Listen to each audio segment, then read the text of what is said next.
Tougher than a Teflon. All the dope I stepped on. Real, get the rush gone. Been that nigga, what else you want? Power, powder, respect. I want that money and power and power. Money and powder and power. Money and powder and power. That paper, yeah, I gotta stack that. Them diamonds keep blinking, we might have to jack that. Now boy, when that blicky come out, you get clapbacks. Draw down with a little joint, I'm at you like pat. Come back when them candles out round your block and kick that. Come back when your funeral in progress and hit that. Hit your back to back, your bitch ass won't even hit back. Yeah, we splashing in fashion. Nigga, you could drink the drip, catch you slipping, we sliding. Your niggas on some different shit, we hit the lick, we with the shit. Shh. When you get hit, quiet down. No need for the talking. The fuck is that about? Tougher than a Teflon. All the dope I stepped on. Real, get the rush gone. Been that nigga, what else you want? Power, powder, respect. I want that money and power and power. Money and powder and power. Money and powder and power.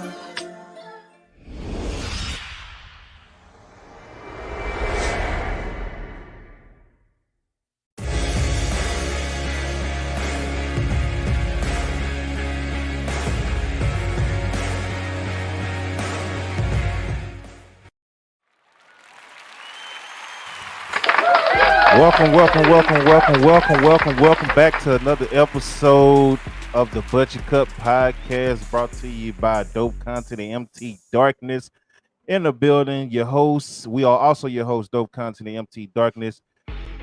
Before we got a lot to get into it. We got a lot to talk about today. It's been a while since we've done one of these because of pay-per-views, premium live events, etc. and etc. Everything just coming one right after another. It's been crazy. So yeah, it's been a couple of weeks, man, but we are here. We are live. Shout out to everybody watching on YouTube, Twitch, Twitter.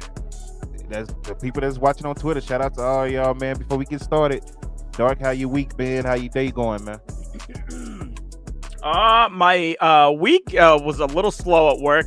It was the week before my vacation that I'm taking this week, so I feel like that's why I felt like it was going slow, particularly. But I'm getting ready. I'm excited to just relax in Ohio, so that'll be fun. Get to see some people I haven't seen in a minute. So I'm doing pretty good right now. What about you, Dope? How you doing? That's what's up, man. It's been a crazy. Okay, the week has been kind of up mild, but from Friday to today has been pretty crazy. So Friday, I wake up, I finally get the text message. I know a lot of y'all probably forgot. I finally get the text message that they're bringing me into the radio station. Oh, shout out. What's up, Big Earn? What up, B-Web and Dynamite J in the building? But yeah, I finally get a text saying that they're going to bring me in. They're going to start training me this week. I'm still not getting my hopes up no more because I'm not going to get my hopes up until I'm actually on the show and I sign some paperwork. But I did get I at least got that text, right? Saturday, had to go to one of my homies' funerals. Knowing him 15 years, I was numb to his whole passing up until I saw the body in the casket. Then that's when it's like, oh yeah, this is real. Yeah. I went to just go. Of course, all the musicians and the other homies saw me there. I ended up playing. And I was like, whatever. Just because I love the family, I'll get up there and do it. Whatever. So I ended up playing that service. What else happened? It's 100. Oh, Texas is in the midst of a heat wave right now. So it was 104 yesterday, and it was 106 today in Texas. Yeah. So that's why you haven't seen the next episodes of DKF, because I'm not coming to the garage when it's, during the daytime. I can come in the evening like we are now. I can come in the evening because the sun has kind of gone down, and I got the little ACs and all that stuff up in here and the fans or whatever. But daytime, no sir. But so if we do DKF, it will be in the morning tomorrow or tomorrow evening. We just took over Japan. I just built some Mexico. I built the Mexico arena and a Jamaican arena. So we are going worldwide here on DKF. But yeah, it's hot as hell. Gas is high. I'm in the house. Don't ask me to do nothing, because the answer is no. If it's not benefiting us money-wise or nothing like that, he says it's hotter than my mixtape out here. Okay, D-Well. But yeah, we're not going nowhere where it's going to benefit us, like work, money, income, something like. Don't ask us to do it. We're not going nowhere. We in the house. It's too hot and gas is too hot. So let that be known. I hope you have a great week on your vacation. It will be much cooler than what it is here. That's what it's looking like. I looked at the weather over there for the week. It didn't look like it was going to be too bad. Only one rainy day too. So okay, nice. Yeah. So let's get right into it, man. We got to talk the latest this week in wrestling, from Monday Night Raw all the way until Rampage. Till Dominion. New Japan had their big show last night. Was that last night? That was last night. Yeah, I showed it on the second page. Anybody that hasn't seen Dominion, go ahead and check that out on 55 Dark Avenue. Very crazy show with multiple title changes. Completely missed it. But then again, like I said, my mind was another place yesterday, so I didn't even. Wrestling wasn't on my mind at all. But before we get right into it, let's pull this up real quick. Give me 1 second.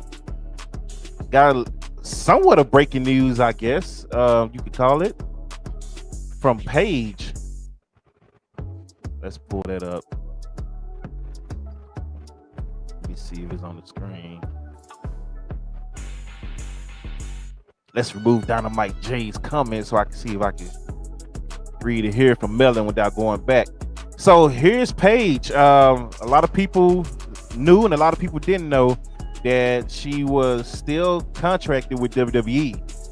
So her contract is ending July 7th. She typed this out herself. This is straight from the source. A contract is ending July 7th. That's her last day. She appreciates the WWE community for taking in an 18-year-old British, pale, emo-looking girl.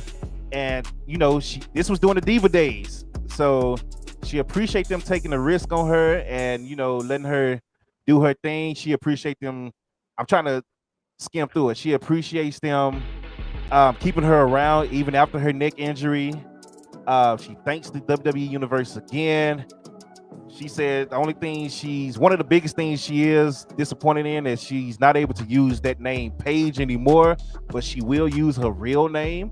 And she also made sure to let you guys know to not count out her returning to the ring. Alice, what's good? And then I'm skimming through the comments as well. Oh, Dark's favorite, Jobber Nation in the building, said returning to the ring with AEW will be asking for a lifetime injury. Don't do it. Wow. So, yeah. What do you think about Paige's announcement? Indifferent. Like, she wasn't really doing much of anything at all recently anyways. The only thing that sucks is that I know that she wanted to return to wrestle there, but I think if she stays in WWE, that's definitely never going to be a thing for her.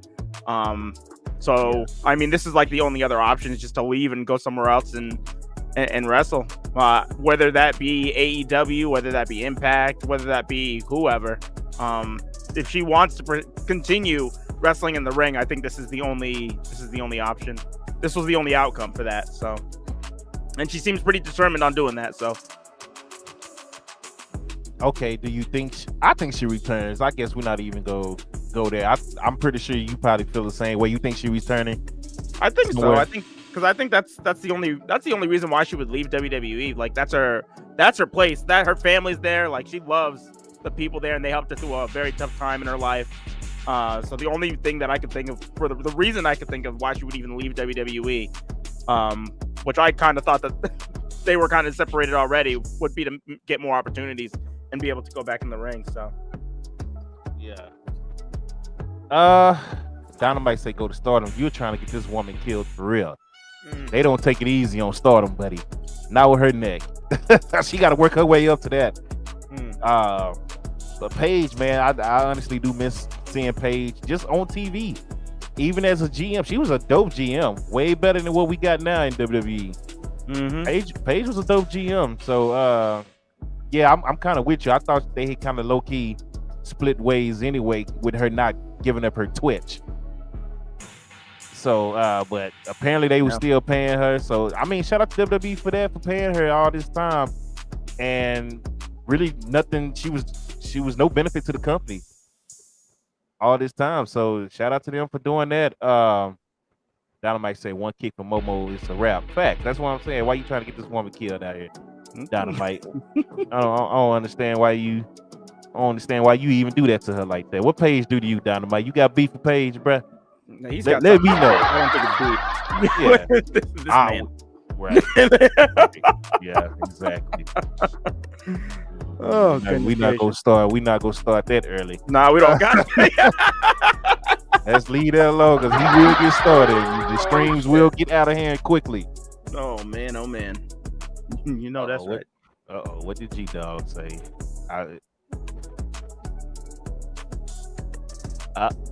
See. Okay. I subscribe. Just saying. But moving on. Let's get into Monday Night Raw.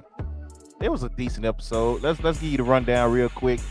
And then we're gonna talk about it and we're gonna play. I'm gonna actually play something that got something to do with we'll just get into it. Let's get into it. Cody Rhodes comes out, cuts his promo, and mentioned in his promo about the Money in the Bank briefcase, which kind of confused me because with the injury that he has, first of all, it's for the people who don't know, you might be living under a rock. I don't know. You might just been off of wrestling. Cody did defeat Seth Rollins again at Hell in a Cell, even with the torn bicep. So even to the point where everybody's like, "Oh, it's fake." No, he's really hurt. So, but he came out, thanked the fans. He brought up his daughter, did the crying thing that he does. You know, a classic Cody Rhodes promo, very much. Yeah, basically. Yeah. I mean, you know, classic. But the WWE universe eats it up because it's a lot of kids, a lot of families, and all that. So that type of stuff will work in the WWE crowd versus the AEW crowd all the time. Seth Rollins interrupts Cody after Cody mentions that he wants to go after the Money in the Bank, which is what, 4 weeks away, 3 weeks away. I believe it's 3 weeks. Yeah. No, 4 weeks. It's got to be 4 weeks, right? Yeah. So I'm just like, all right, I don't know how he's going to pull that off with this injury because, you know, he's supposed to be out for at least 5-6 months, which knowing Cody being crazy, Cody might come back maybe in 3.5, 4. But that's a tough injury to come back for him. So it's impossible, especially at this time that he's got it. Like by the time he had was going to Raw, he uploaded another picture of the injury, and it had worked itself from his pec all the way to his wrist. Yeah, like goodness gracious. So I was like, what in the world is this man talking about? Yeah. So Seth comes out and Seth cuts a promo, you know, saying, "Hey, you are tough. You are in my respect." He even almost made Cody cry. Cody almost lost it when he said, "Dusty, I'm not the guy to say this, but Dusty is very proud of you right now." Cody almost lost it. I was like, "Oh, bro, keep it together right now." So, but he managed to keep it together. They shake hands. Seth leaves, and I'm thinking, okay, maybe they're about to turn Seth since Cody is out. No. Cody is waving to the crowd. Seth comes out with a sledgehammer, lays Cody out, and proceed to, you know, beat down on his shoulder and then on his bicep. So, yeah, Cody is written off TV. Seth is still a heel. I don't know what's next for him. Do you have any idea what could be next for Seth Rollins? No. But I had a couple of things, a couple of problems with this promo or with this segment. First of all, I wish that Cody wouldn't have said anything about him trying to stay and work Money in the Bank. I think that was just ridiculous. Right. Because everybody knew that this man is going to be out for at least 6 months. At least. Second, this was a fantastic opportunity to make a new face in Seth Rollins. This is like handed to them to turn Seth Rollins into a face. Because after Cody leaves, you're going to need somebody to fill that spot. And I think Seth would have been perfect. He could have came out, said everything that he said, and then Cody could have just left. But then Rollins came out, and that's my third thing. I didn't like that Rollins came out and attacked him. And this is the kayfabe reason why Cody's out now. It's because he got attacked by Rollins. It's not because of his actual bicep injury, because Cody clearly stated that he was ready to come to Money in the Bank. It was after this attack, that's when it was just like, whoa, now he's gone. Now he's out of action. I think I agree with everything you said, so I don't even have nothing to add to it. The fact that he mentioned Money in the Bank, and I'm just like, why are you bringing that up? That just don't make sense. And while I'm talking, I'm putting the link in the chat. If you want to join us, feel free to click the link. D-Web says Seth probably wins Money in the Bank. So if you want to join us, click the link. All you need is a smartphone or a camera, anything with a mic. You'll be able to join. Don't get us banned. I've been slipping on posting the link in the chat lately, so I'll take responsibility for that. For anybody that might have wanted to get on. It is also in my chat, so if you want to go click that also, you can do that as well. Oh, shoot, I put a question mark in mine. Somebody join us? That's what happened when you talking and typing at the same time. But yeah, I agree with everything you said there. I really don't have too much to add because it just didn't make sense. Why he would even mention the Money in the Bank. I guess maybe they're still trying to sell tickets. They are going up against UFC, right? You know, they already moved venues. They had Cody on the face and commercials of this whole pay-per-view. Was around Cody. Mm-hmm. So Cody was definitely going to win this suitcase. I think that's a given. I think that's a given. So, geez. So now what do you really do with this thing? That's the question. Who do you see winning Money in the Bank? Well, I guess we don't know the participants, but who do you think they would want to put it on right now? I think, you know what? I think they're going to give it to Seth, and Cody is going to come back and beat him and take it from him. Oh, kind of like what Edge did from Kennedy. Yeah. That would I think that's what's going to happen. You could do that. Or you could have Seth keep it and then cash in on Cody, and then that would start this thing up all over again after Cody wins beats Roman. Because the good thing, or the beautiful thing about this injury, the one good thing to come from it is that Cody will be out until the Royal Rumble. Right. So that's another opportunity to get Cody into this program with Roman also. Yeah. So I don't know. I got to see who's in it, but I'm pretty sure Seth is going to be in it. They're going to have to put their big dogs in, their major players in it, because rumor is Roman Reigns is not even defending his title in Money in the Bank this year. And we're going to get into Roman Reigns later on, but moving right along with Raw, I kind of want to skip this segment because I got a video for this segment, and I'm going to ask you how you feel before we play this. So we're going to skip that segment. Okay. Miz TV returns with The Miz and Maurice. Hey. So everybody is, as always, when Miz bring Maurice out, they just go crazy on the internet. Thank God Maurice is here. Miz will be the most popular guy if he brings Maurice out every week. Every week? He'll be fan favorite right there. So gracious. What's good, David? David said Rollins and McIntyre. We're gonna get into McIntyre too, because I don't like what they're doing with him. We're Ever playing since he lost the replay title, here, man. It's just So I think we feel the same about that too. Goodness gracious. Yeah. So, Miz TV is out. He's promoting his, of course, his new, not his new reality show, but the new season of the reality show, Miz and Mrs. That's the only reason Maurice is there. She pops up for those, and she shows up. She shows out for those, so it gets people watching, obviously, because they're doing good ratings on that show. Yeah. Riddle is supposed to be the guest. Riddle interrupts the Miz. He didn't waste any time. He comes out talking his trash, saying it's not done with the Usos. It's not done with Roman Reigns.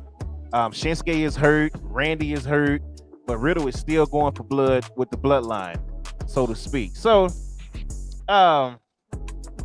Miz and Riddle get into it, which led into a match, which of course Riddle won.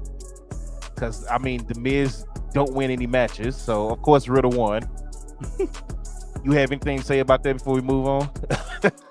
No. Okay, well, moving right along. The Street Profits take on the Usos. Oh, well, I do want to say something about the promo itself, actually. Okay. I did think that Miz and Riddle and Maurice, I should say, too, they had really good chemistry together, I think, in that promo, at least. The match was whatever, but those three made me laugh.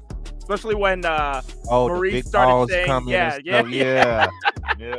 She said he has average balls, and then Miz is like, what? No, go bigger. Yeah. I got me So, I mean, the last two episodes of Miz TV has been good. With the Street Profits the week before, because they was trolling the mess out of Miz, and this fool put his hand up to say, when my hand goes up, and Dawkins slapped him. High five, yeah, there we go. So the last two episodes of Miz TV has been entertainment, and I will give them that. But speaking of the Street Profits, they take on the Usos. They end up winning by a count out. It was a good match because it's the Street Profits and the Usos, but the count out ending, I didn't really care for. You got anything else to add to that? No. It was kind of just whatever match. It was just kind of there, so.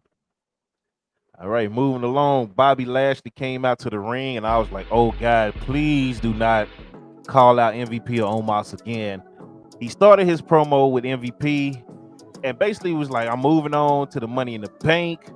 That's what I want next. And Theory, just Theory now. He comes out and interrupts him. So Bobby Lashley says, well, since you big and bad, put your title on the line now. Let's fight. Austin Theory, of course, being the heel he is, says no.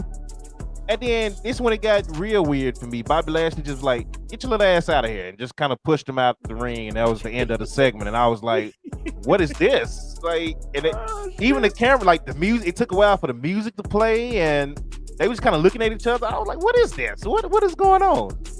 That was hilarious. Bobby just like Spartan kicked him out the ring. He just like took his boot and just shoved him, and he just fell on his ass. Oh my goodness. Yeah, I don't know. I feel like the match between these two is going to be great, but yeah, this promo was a little bit off. Especially when it got to the point where they were doing like a bicep competition or some shit like that. Like I was like, what? Like what's going on? What's going on here? King, what's good, bro? How you doing? Get the tables in the building. Appreciate the sub. King in the building. Appreciate you.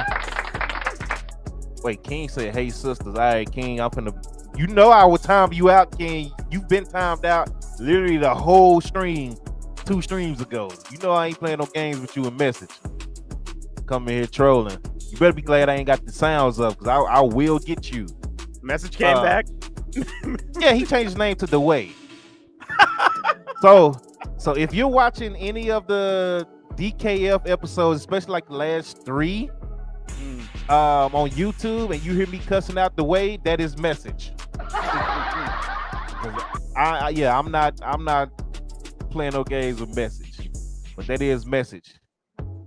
Now you come in and say how the right way. You gonna get me cussing at you already. We doing it good. We doing it good this stream. Moving along, Veer Mahan takes on Dominic Mysterio, and he defeats Dominic Mysterio by disqualification. That was dumb.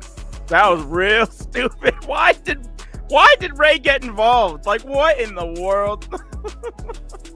I didn't like this at all. I didn't like this. Just let him get his squash win against Dominic, and then Ray can come in afterwards to try and do something if he wants. But this made no sense to me. This is ridiculous. Yeah, I agree. I ain't got nothing to say. Moving on to something else ridiculous. Omar's one move match with Cedric Alexander. And that's it. Cedric Alexander is defeated.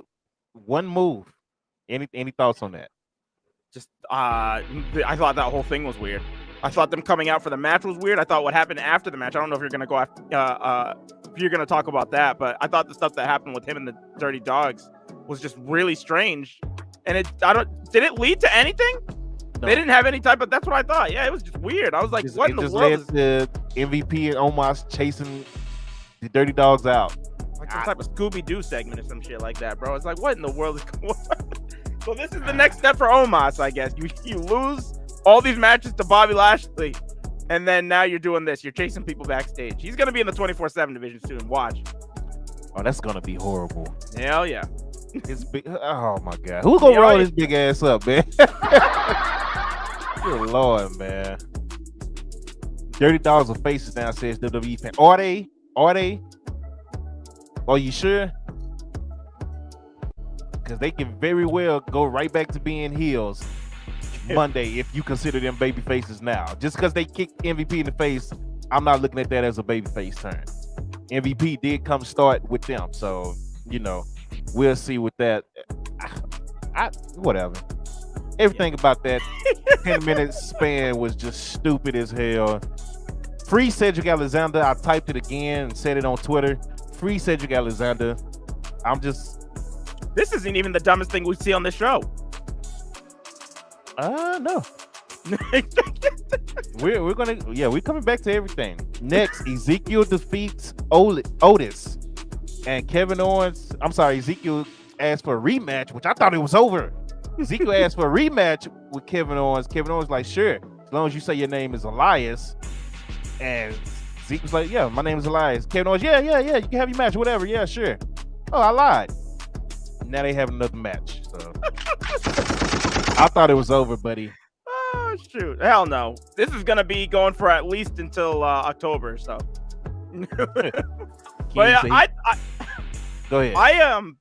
I've been starting to get into this Elias thing now. I think mostly because of Kevin Owens killing it.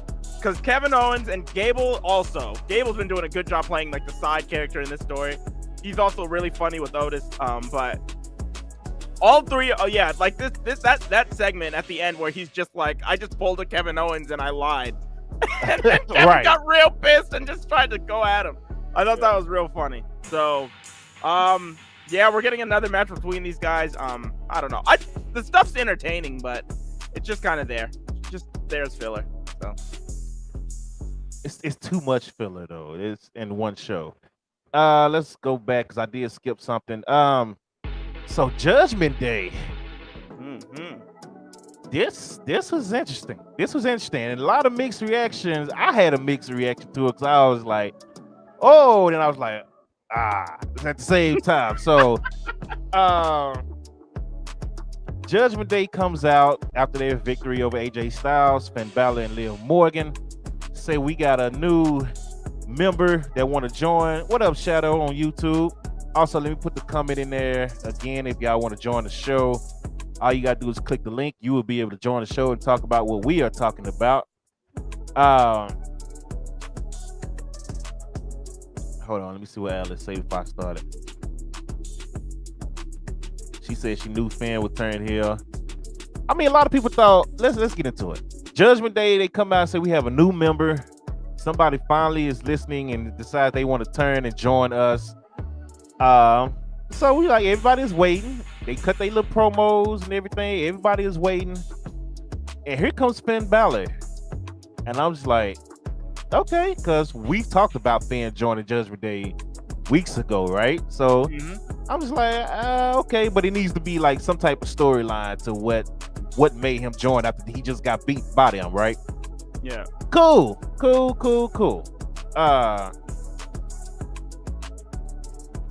I was trying to read Servio comment, my bad. So cool. Finn comes out and he was like, yeah, y'all opened my eyes. after this one, I saw a different look in you guys during the match, yada yada. It was just a whole bunch of none. I didn't really care for what they were saying. Edge, you say the same thing. You just kind of looking like, yeah, man, I saw a different look in your eyes as well, and just hyping them up. So Edge hypes up the Judgment Day. He hypes up Rhea and Priest big time in this segment. And then Priest grabs the mic after Edge and Finn shake hands. Like, yeah, Edge, we've been looking to, shed our dead weight and all this, and we're looking to shed our final piece of what's been holding us down. And he turns and say, that was you. And they attack Edge and beat the crap out of Edge. And I'm just like, oh, I can't believe this happening. I'm like, wait, why is this happening already? Because Judgment Day just started. Why they couldn't put a longer storyline before they took Edge out? Because it's WWE, that's why. Listen, I had that same thought. This was cool to see, but it didn't have a big, I guess, shock factor for me. It didn't really hit me as much as if this had happened.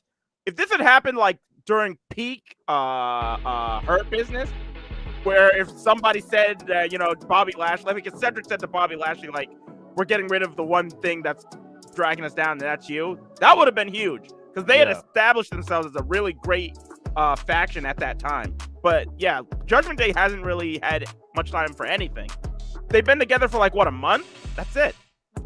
And look, I was happy to see Finn be in control of his own faction again, but I got worried for them, and I felt like this is too rushed because, again, like you just said, Damian Priest joined Edge at WrestleMania, and then Rhea joined.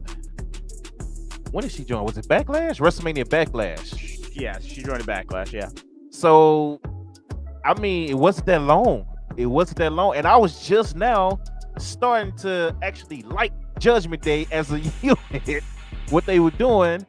And now my thing is, so say they bring Edge back to fight Finn Balor. How you expect everybody just to cheer for Edge now because he got beat up and you're supposed to feel sorry for Edge? Edge just got through calling these people trailer park trash, idiots, scumbags, broke, ugly, fat. Yeah. For the last that was even 2 months. Before WrestleMania. Yeah, I was gonna be like, what in the world? And now he gets jumped, and we supposed to next week he comes back to his old music. Like, what are we doing here? What is Judgment Day still Judgment Day? Do they still have their theme? What's going to happen? What's going on here, Joy? I don't know. They'll probably change Finn's music to something terrible, and then they say that's the new Judgment Day theme. But yeah, so we have that to look forward to. But this is just, I don't know. I was like I said, it was cool to me. I'm glad that Finn's getting a faction like this. Right. I feel like it's overdue, so that was a positive. But I just feel like this would have been better if, WWE could have just held the phone, could have just relaxed for a second and just have been like, yeah, how about we do this weeks down the road or something like that. Could have made it even a bigger point. You could have had a double turn where you could have had a match where Finn turns on AJ pretending to join Judgment Day and then having Judgment Day turn on Edge at the same time. That would have been a real great moment, but I don't know. WWE sometimes they just like to bust their load way too quick, and I mean, this is prime example of that. So, and I'm like, if you're gonna rush it, why not just do it during the match? During the match at Hell in a Cell, that would have been more of a shock value to me. Mm-hmm.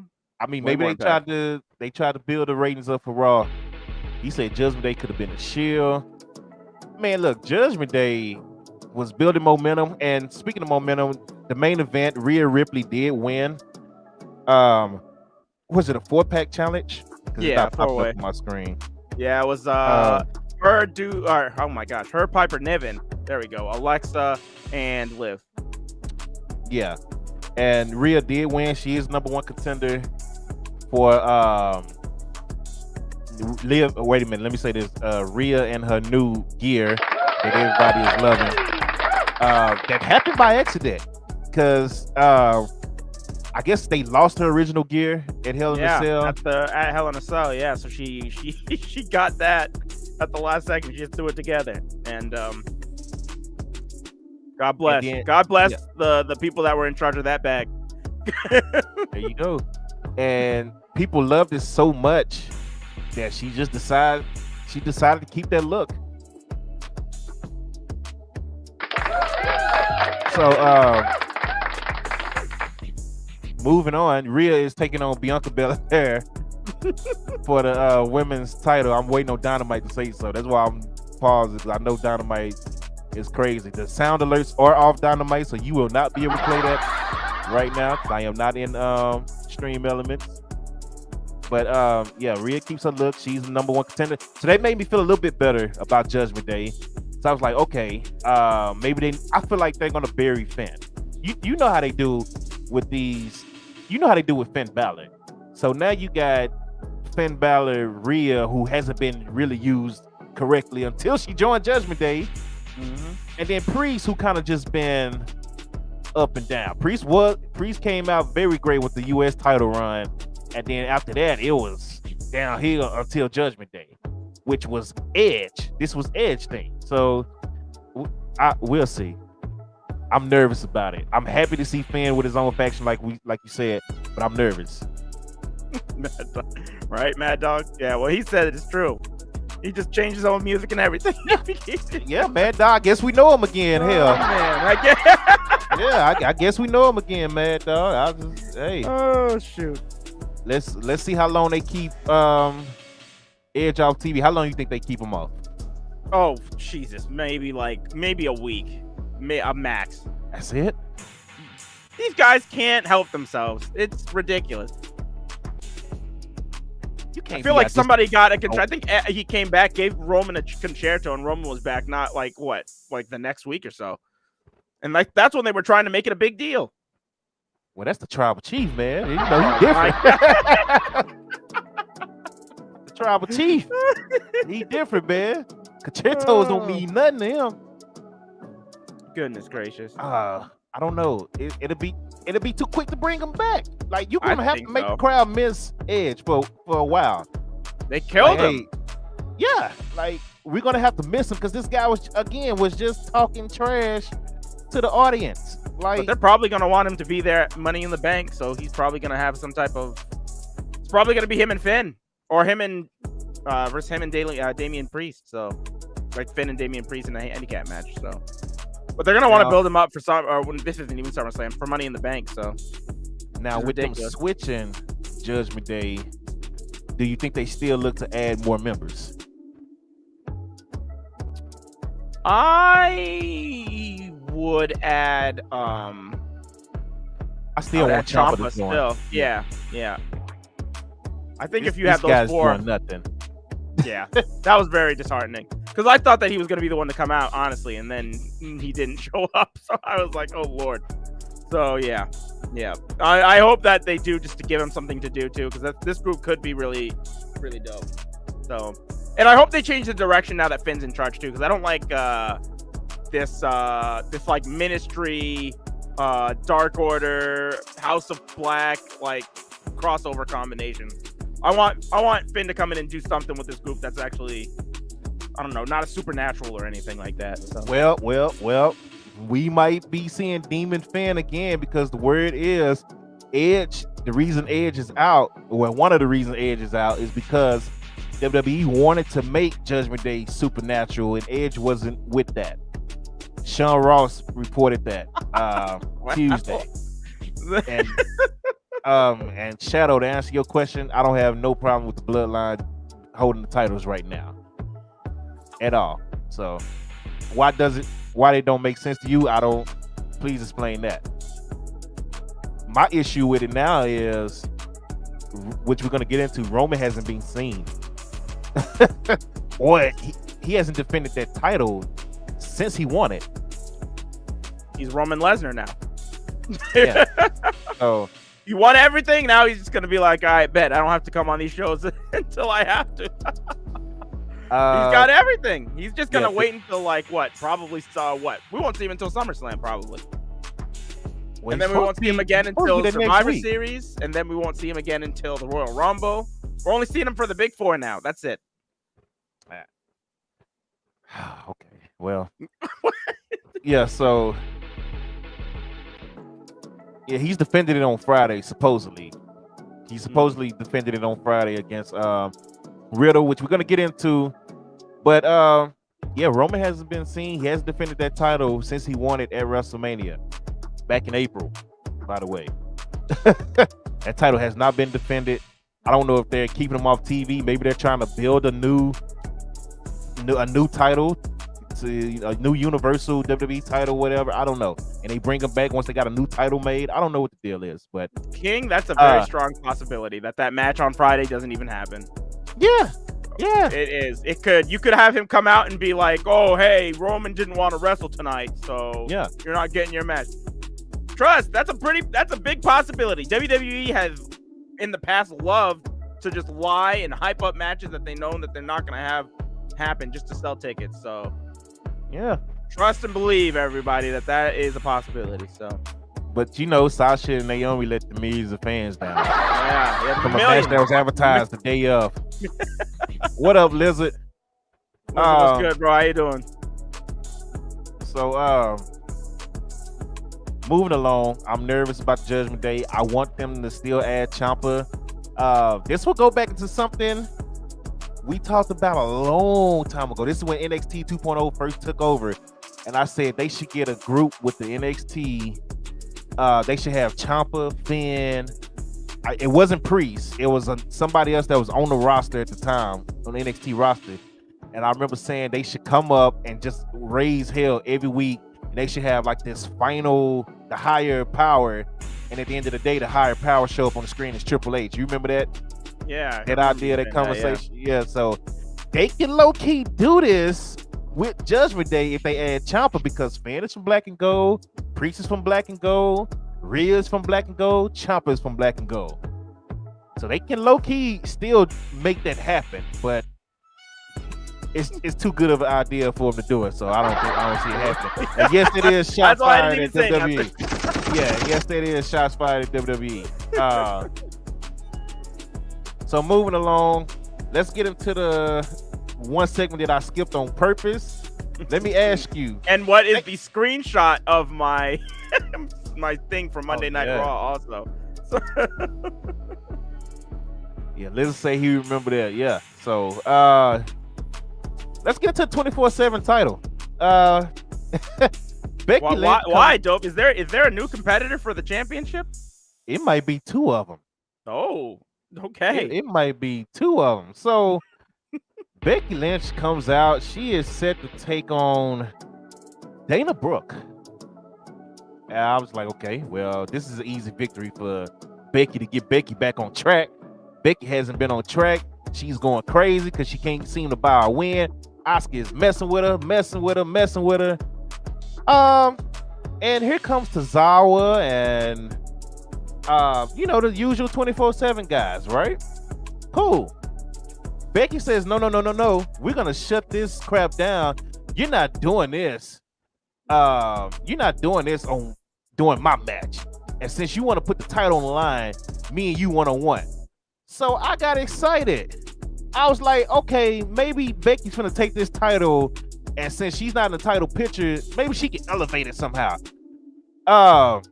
What up, Kyle King? Appreciate the sub, man. Much love to you. Y'all make sure y'all follow my guy Kyle King as well.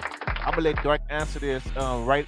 Matter of fact, go ahead and answer that now, Dark, before I was gonna say, if I was in charge of WWE, the only thing that I would the one big thing that I would change would be to get Vince out of there so that the talent can actually be in control of the stories and have better storytelling. I'd get rid of the writers.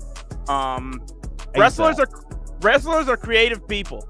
If you let them do their thing, they can tell really great stories. I've seen it multiple of times, and I've been very, very intrigued and very enamored by the things that people can do, the wrestlers can do, not just in the ring, but the stories they can tell. So that would be the first thing I would do. I would just get rid of Vince and the writers, because if you do that, WWE has a really stacked roster, and their TV would be amazing weekly if that was the case. Yeah, I agree. Let the talent be the talent. I mean, it's actually. Go ahead.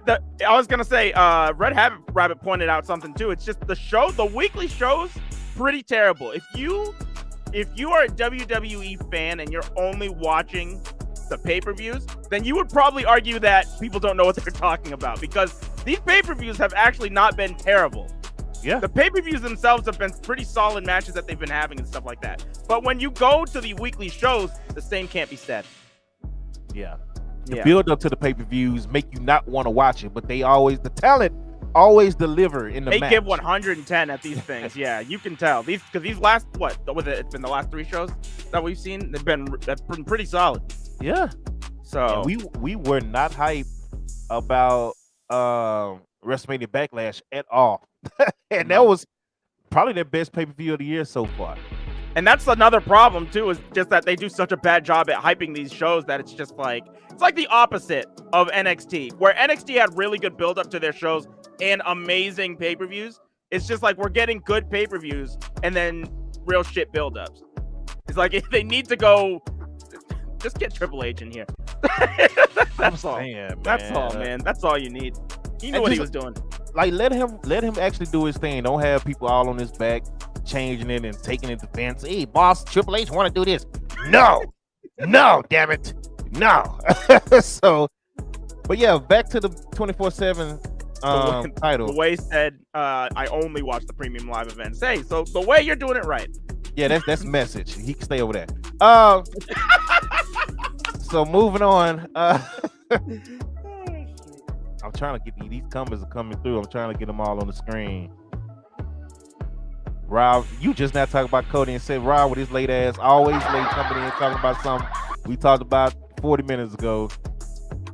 WWE's a joke. Oh, okay, well, we got one of those in here. All right.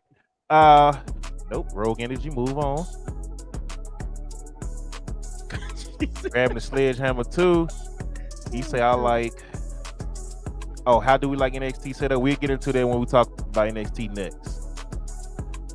Liz is laughing. All right, I think I caught it with the comments. So, yeah, 24/7 title.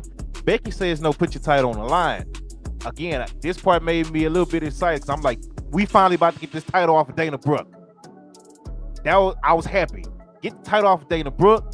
Let Becky run around with it and actually try to bring some credibility to it a little bit. Nah, it didn't happen because here comes Asuka. Here comes Asuka and distraction. And now Dana Brooke, I'm sorry, Tozawa is the guy with the title at the time. I'm sorry. Tozawa is the guy with the title. He was running around running from people. And Dana Brooke rolled him up to get the title back. I was pissed. I went from, okay, this might be worth something now, 24/7 title, to what the hell, bro? Why is Dana Brooke the champion again? So how did you feel about it? And I'm gonna play this video and after you tell me how you feel about it. I thought that this was terrible. I didn't like it. I don't know why. Like, in what universe? Like, Jeff Hardy literally just did an interview where he said that he felt like it was pretty demeaning that they made him show up that 1 week to be in the 24/7 thing. And he said, he's like, I didn't complain. I didn't say anything. I just went and did it. But in my head, I'm just like, I've been with this company for so long. I've done so many big things for you guys. Like, this is where I'm slotted now to you. Like, that's what wrestlers think of the 24/7 division. Why does Becky Lynch want the 24/7 title? Just because she can't win a title, so she wants this title? It's she did say she don't know who she is without gold around her waist anymore.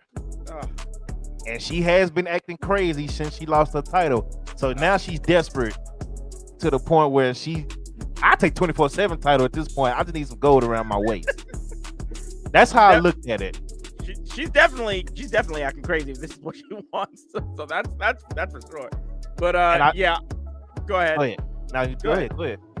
I was gonna say, I wish that I don't know. I would have been fine if this was just a squash match to kind of establish her better against Dana Brooke, and then Asuka comes and costs her again. I would have been okay with that, but I just didn't like having the 24/7 title put on the line. Yeah, so The waste that the one time losing a title match benefits your career. yeah, I guess. Yeah. Hey. And speaking of people chasing for the 24/7 title, Apollo Crews was a former chasey, and he is now out of there. He's like, nope, send me back, and we're gonna get into that. Apollo Crews, like, I'm out of here. Y'all got me chasing the title. I'm a former US and IC champion. Bye. Yep, so, yep. Let's get into this video. I saved this for last for a reason, because you know it's always something crazy when I save it for last. This popped up. I saw this yesterday. They did this Tuesday, but I saw it yesterday. So I'm gonna get it up on the screen real quick, and this is gonna be. Let's get your thoughts. Come on, Melon. There we go.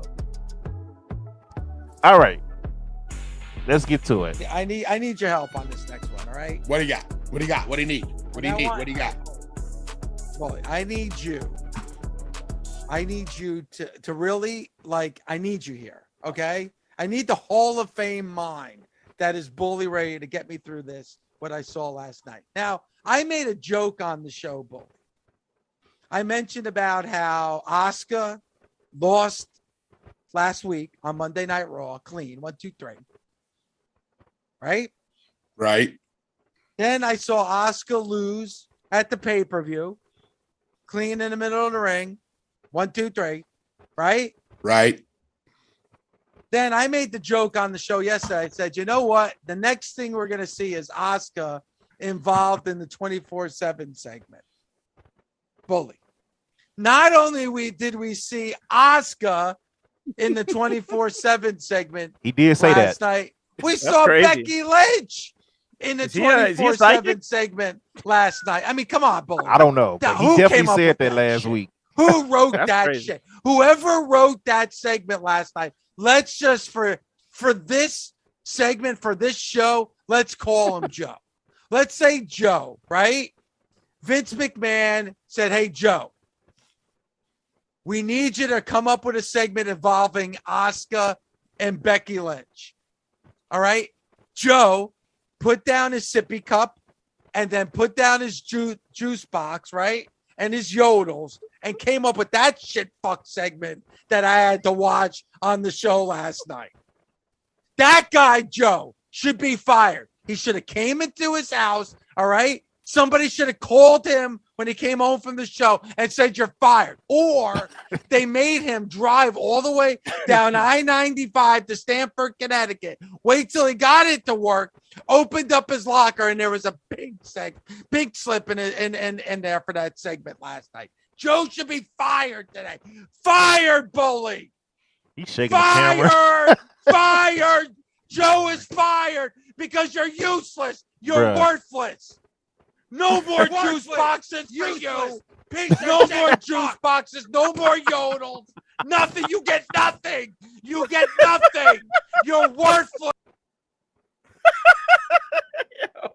Oh no, don't freeze.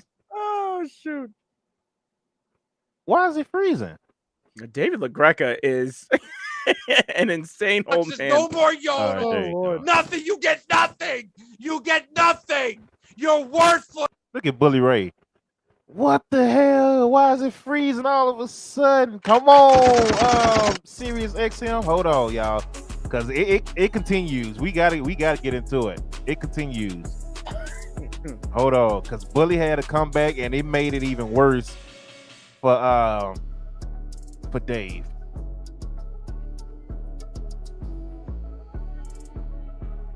Why see? This one thing I do hate about Sirius XM. It's random as hell when it decides to work. Like if you're using the app and instead of just like listening to it live and stuff, it's bruh. All right, let me see if I can play the audio then. Hold on. Let me see if I can play the audio. We gonna get this back up, dog, because it was crazy. And I really want to hear this. I saw a clip of that of LaGreca, his camera falling. Oh yeah, yeah, I saw a clip of that earlier this week. Goodness it was gracious. probably this. Yeah, it was. I didn't realize until it started happening. I saw his camera start to move. I was like, oh, good Lord. All right, hold on. Like this whole page then froze. Hold on. That's Microsoft. That ain't even. That's the internet browser. You said Bully questioning why he doing this show with that. Hey, Bully gets to sit at home and make his money. I don't think Bully cares at all. I love Bully every time too. Bully just sits there and doesn't really say anything. It's crazy that Bully Ray is the logical thinking one. The two of them. Yeah, that is, ain't it, right? I don't think I've ever seen any clips or anything of Bully being the one that is just going crazy on anybody. All right, I think I got it back up.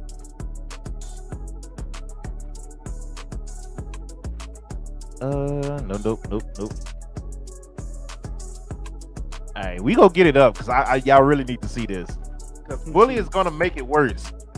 That's the part I really want y'all to see. Bully is gonna make it worse, and it's just gonna be like, why did you do that? He's gonna make it worse, but he low key had a point. He low key had a point, and if the video don't play, I'll just pull up the audio. I'm gonna try the video one more time. If that don't play, I'll just get the audio and see if that'll work. All right, it look like the video don't want to play. Let me go to the audio portion of it real quick.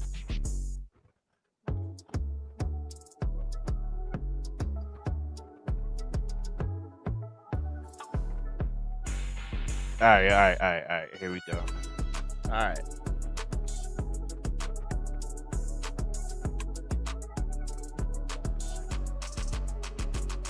Sports 7 segment. Can you hear it? Yep. All right, cool. Are you kidding me right now? This is bullshit. Tell your mama to come You in my gotta be house and get my nuts. shit together, King. Joe should be fired. You're fired, Joe. You're fired. Becky Lynch and Asuka, the 24/7 championship segment. And then Becky's like, is actually having a match for the 24/7 championship.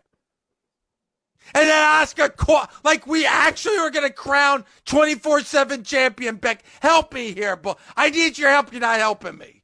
Help me.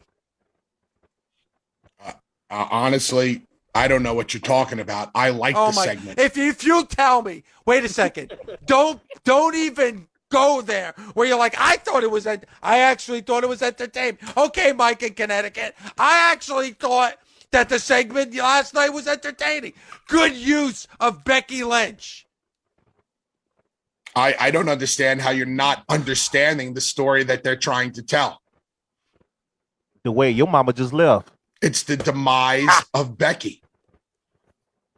It's crystal clear. I thought the segment was entertaining.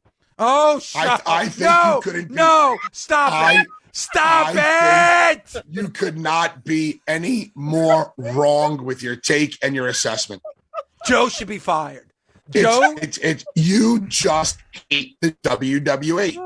Oh, stop. Oh, my God. Now you're pissing me off. All I've been doing this morning is praising the WWE.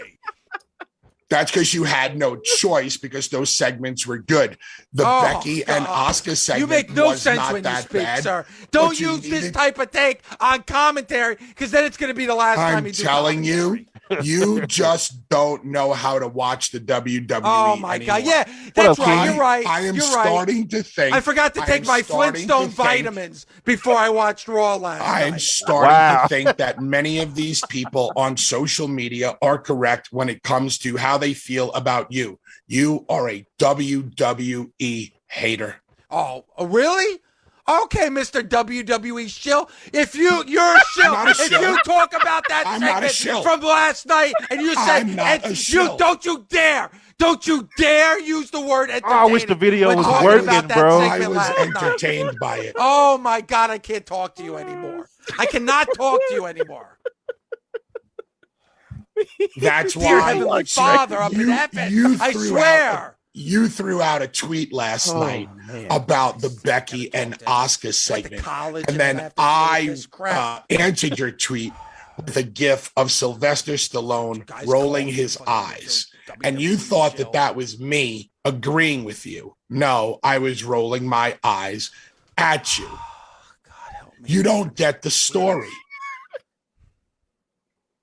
You've been waiting and waiting and waiting to get to the 11 o'clock hour just so you could throw this rant out.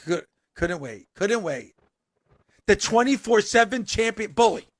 The 24/7 championship is an ongoing joke that won't end.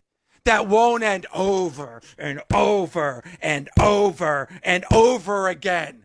One asshole in the back thinks it's funny, and everybody with their juice boxes, they got to drop it and chase. Please, enough already. I want to see Asuka in the main event. I want to see Beck. This is not what they should be doing. It wasn't entertaining. It was a joke that went awry. It's not time. Awry, for Asuka sir.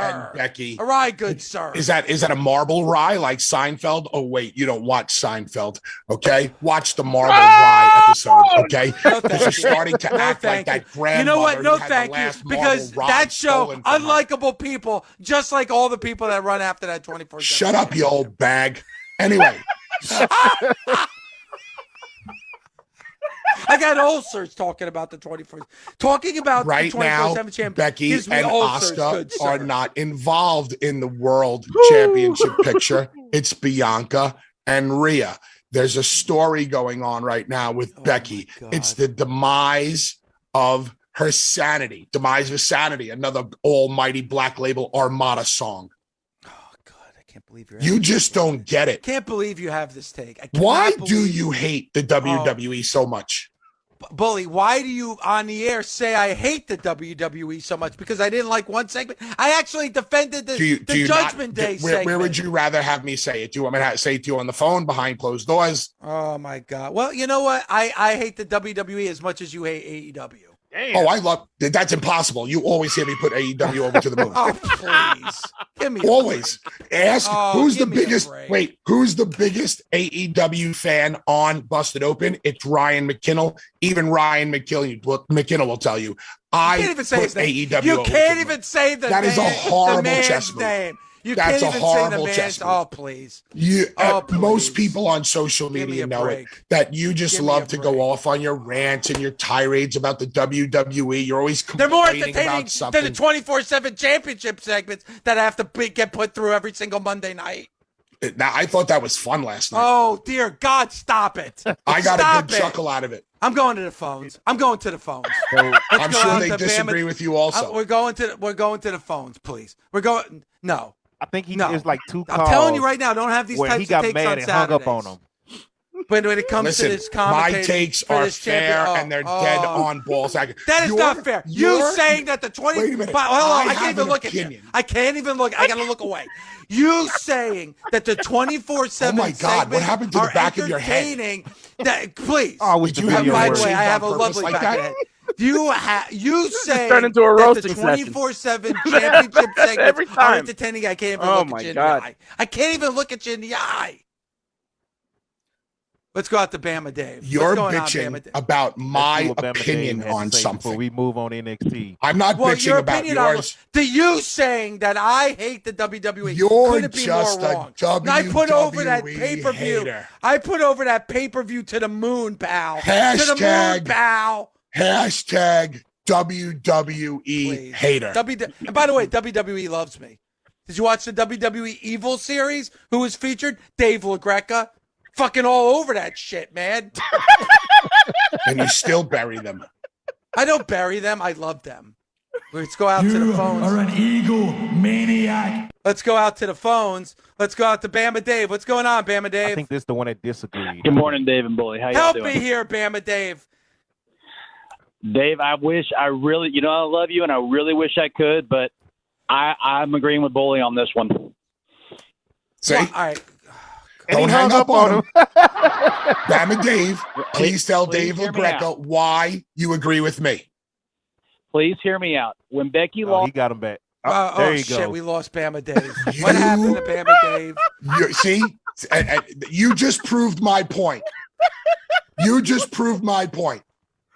You took a call from a guy who listens religiously every single day Love Bama for Dave. 3 hours, and you hung up on him because he agreed with me and disagreed with No. you. You No. sore loser bitch. Damn. Wait a second. Wait a second. All right, he went through a tunnel. What am I supposed to do? Oh, Jesus Christ. 877. Oh my God. Yeah, so yeah, there you go. It's the reason I saved that segment for last. I don't know if you heard the rant that he went on when a guy called in. I played it on the stream after Hell in the Cell. Where the guy called in, it was like Judgment Day, and he was giving his opinion on Judgment Day, and Dave just went off. I don't know if you heard that rant or saw that clip. If I not, saw that clip. I saw the clip. Yeah. yeah, I was about to say if y'all missed it, I'll play that one at the end of the show. But yeah, there is the another argument about 24/7 title. It's more about Bully is arguing about Becky's story. Dave is arguing about 24/7 title. What do you think on that? Now that you heard their argument, I guess I agree with both of their. I agree with LaGreca that the 24/7 is not great. I also agree with Bully Ray in at least in why he likes the segment. You know, I get it. Like, they're trying to tell a story that this woman is insane, like you were saying before, and now she just wants any type of gold that she can get, even if it's this terrible title that nobody wants, except the geeks backstage. But they don't want it. They just want to get on TV. But yeah, I mean, I get where he's coming from, but I mean, I still, me personally, I just didn't want to see Becky, and I don't even care for Becky that much, and I still didn't want to see her in here. If you're gonna use a Becky and make her into a big deal, then I would want to see her on a higher platform than this. Just not involved with with this title. It's like they're arguing over two different things, so they both making points, but like you said, Bully is talking about Becky's storyline.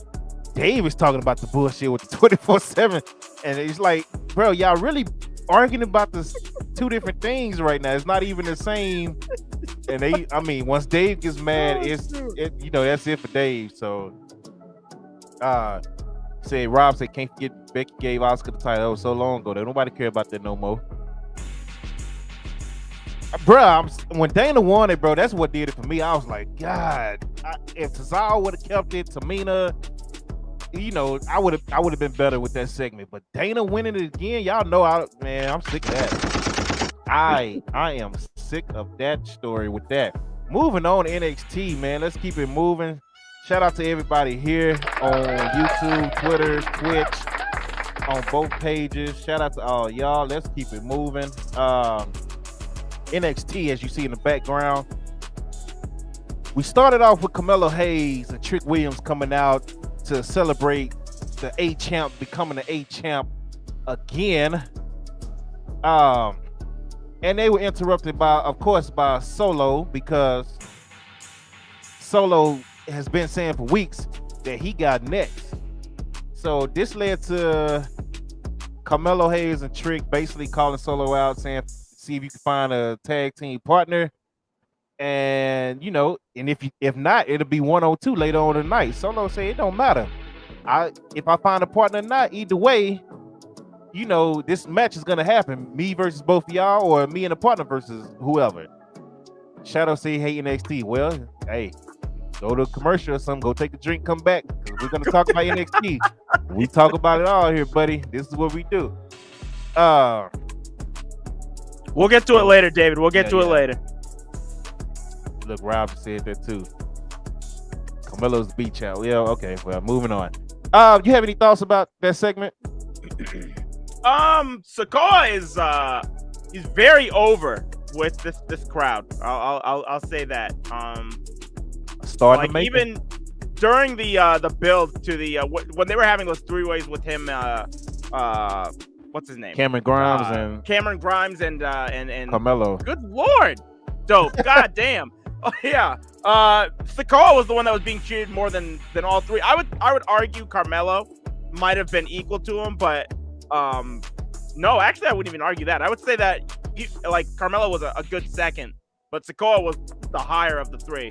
Like, I think him being a part of the bloodline, the potential of him joining when he goes to the main roster really already has him heated and primed for that spot. So people will already really like him. So yeah, so nice little opening there, and then we get right into the big man going at it. Josh Briggs versus Von Wagner. Josh Briggs actually got the win, which was a little shocking to me. I thought they were just gonna have Von go over because Von has been going over everybody. That's what I was gonna say. That doesn't make any sense to me. Yeah, you know, like if you've been building this guy up, he's been killing all these smaller guys for weeks, and now you're gonna have him lose after you put him on TV all over again. That just seems counterproductive. Yeah. So hey, I see all these nice comments about me, by the way, down there. I appreciate that. Thank you.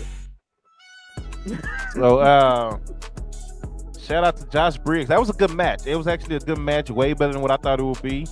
So that was cool. Moving on, Nathan Frazier takes on Santos Escobar, and Frazier gets the win thanks to Tony D'Angelo and his group distracting Escobar, trying to get him to use a crowbar. And of course, Santos was all of a sudden he's a babyface now, so he's a clean guy. He don't do anything dirty all of a sudden. So he's like, no, I'm not going to use a crowbar. And that cost him the match against Nathan Frazier. What you think about that match? I don't think we needed those shenanigans. These two had a great match. I think you could have just let that match go. That's that's unfortunately something we've been running into with NXT a lot. NXT will put on really great matches, but then nowadays, especially with 2.0, there'll be some type of shenanigans, and then somebody will come in and boom, disqualification, or boom, some just crazy crap with a roll-up finish or something just really stupid. And this was one of them, and I just want this Santos Escobar and Tony D'Angelo to be done with, because I don't know. I think Tony D'Angelo still has a long ways to go in the ring, and these matches that he's been having haven't been really hitting for me. His match at TakeOver was good, but I'm still not really sold on him. His character's fine, but I'm just not sold on the wrestling still, and I want Santos to do something else. Well, that's not going to end no time soon. So, might as well lock in and get ready.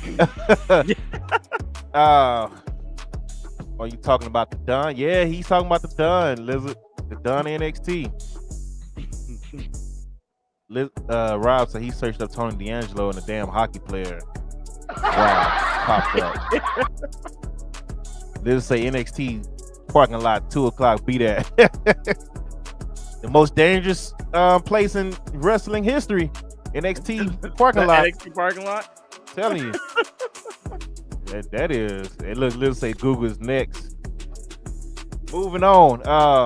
Braun Breaker comes out and basically issue an open challenge to the locker room, saying, hey, who's going to be the next guy to step up for this title? Everybody said they want the title, but nobody, is really stepping up. So who's next?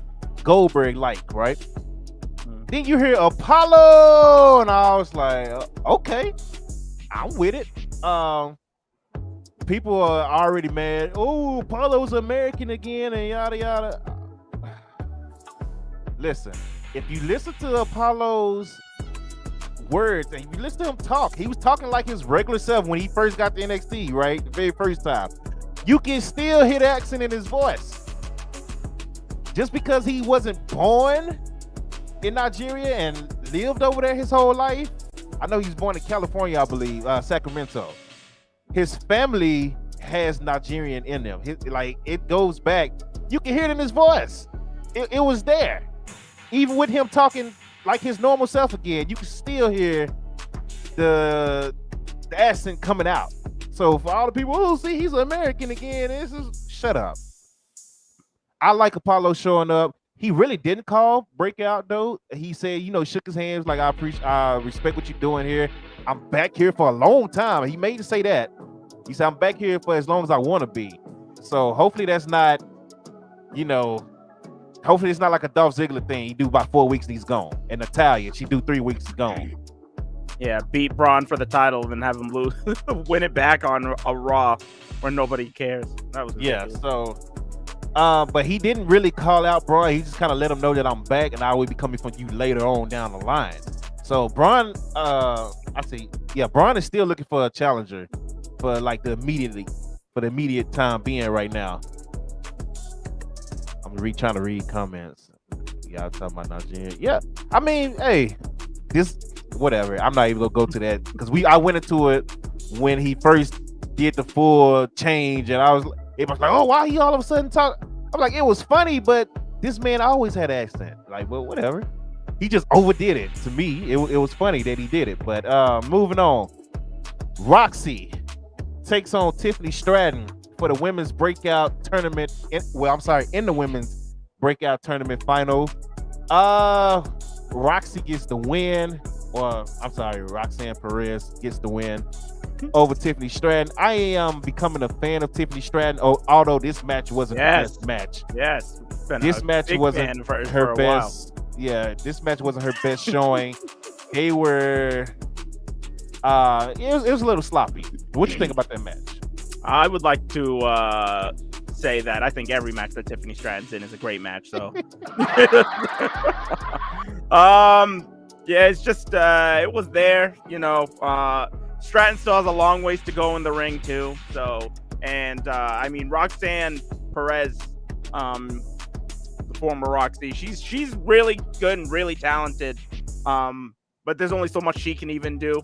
And she's still new to this too. She's only 19.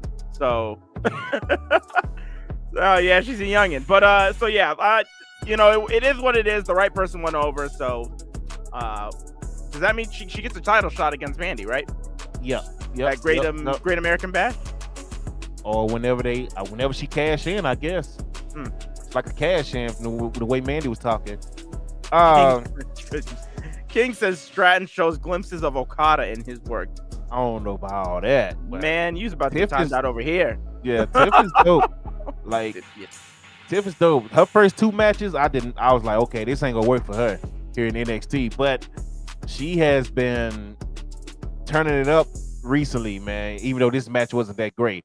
And Roxy had to carry this whole match and get her together. It was a lot of talking, a lot of confusion going on. And it was we'll get into it. It was a lot of that with a lot of women's matches this week, but let's keep it moving. Pretty Deadly defeats Andre Chase after taking out his partner B Haywood in the back. I don't have nothing else. Do you have anything to say on that? I like the match. It is. He said it's just there. It's just there. It is what it is. Let's say yes. I'm proud. I'm glad. Yeah, Pretty Deadly went over. That's about the only positive thing I can say about that. Because over here at at Dark's house, we stand Pretty Deadly. Yeah. Big fans of theirs for a long time. So yeah. So Pretty Deadly gets the win. Andre Chase is super over with that crowd, man. He's got that chant over. Like, oh man. Yeah, I don't know. Andre Chase is probably one of my favorite thing about this new 2.0 thing right now. Just he's like my favorite new guy to come out of this, like my new new character and everything. Like his ring work is fun to watch too. Like, yeah, he's great. And all his segments are always the best things too. Like the classroom segments. Really like he out here recruiting people for real. It was like, no, I'm going to Michigan. No, I'm going to chase you, baby. Like it's crazy. Like they doing a great job with that. Too bad when they move up to the main roster, it's going to be thrown away. So and it's going to get a name change most likely. So probably. Hell yeah. Even though the whole point of NXT 2.0 was to build the characters and the names that you want to just move them up, but yeah, they still changing names anyway. So. As what's his name? Eli L.A. Dupree. I put all his names together because there you go. So moving on. Speaking of name change, Albert Fire takes on Tatum Paxley. This match was another match where it was sloppy and Kaylee Ray had to get control over a couple of times with let me slap you in your chest real quick while you're in this corner. Let's get it together. So there was a couple of times where I keep calling her Kaylee Ray. Albert Fire had to That's pull fine. her in. Yeah, Albert Fire had to pull her in. Tatum Paxley in, and it was like, "Hey, you good?" And then she'll smack in the chest real quick, kind of wake her up. You good? Let's get back to moving. So, but yeah, Albert Fire wins, of course. What you think about that match?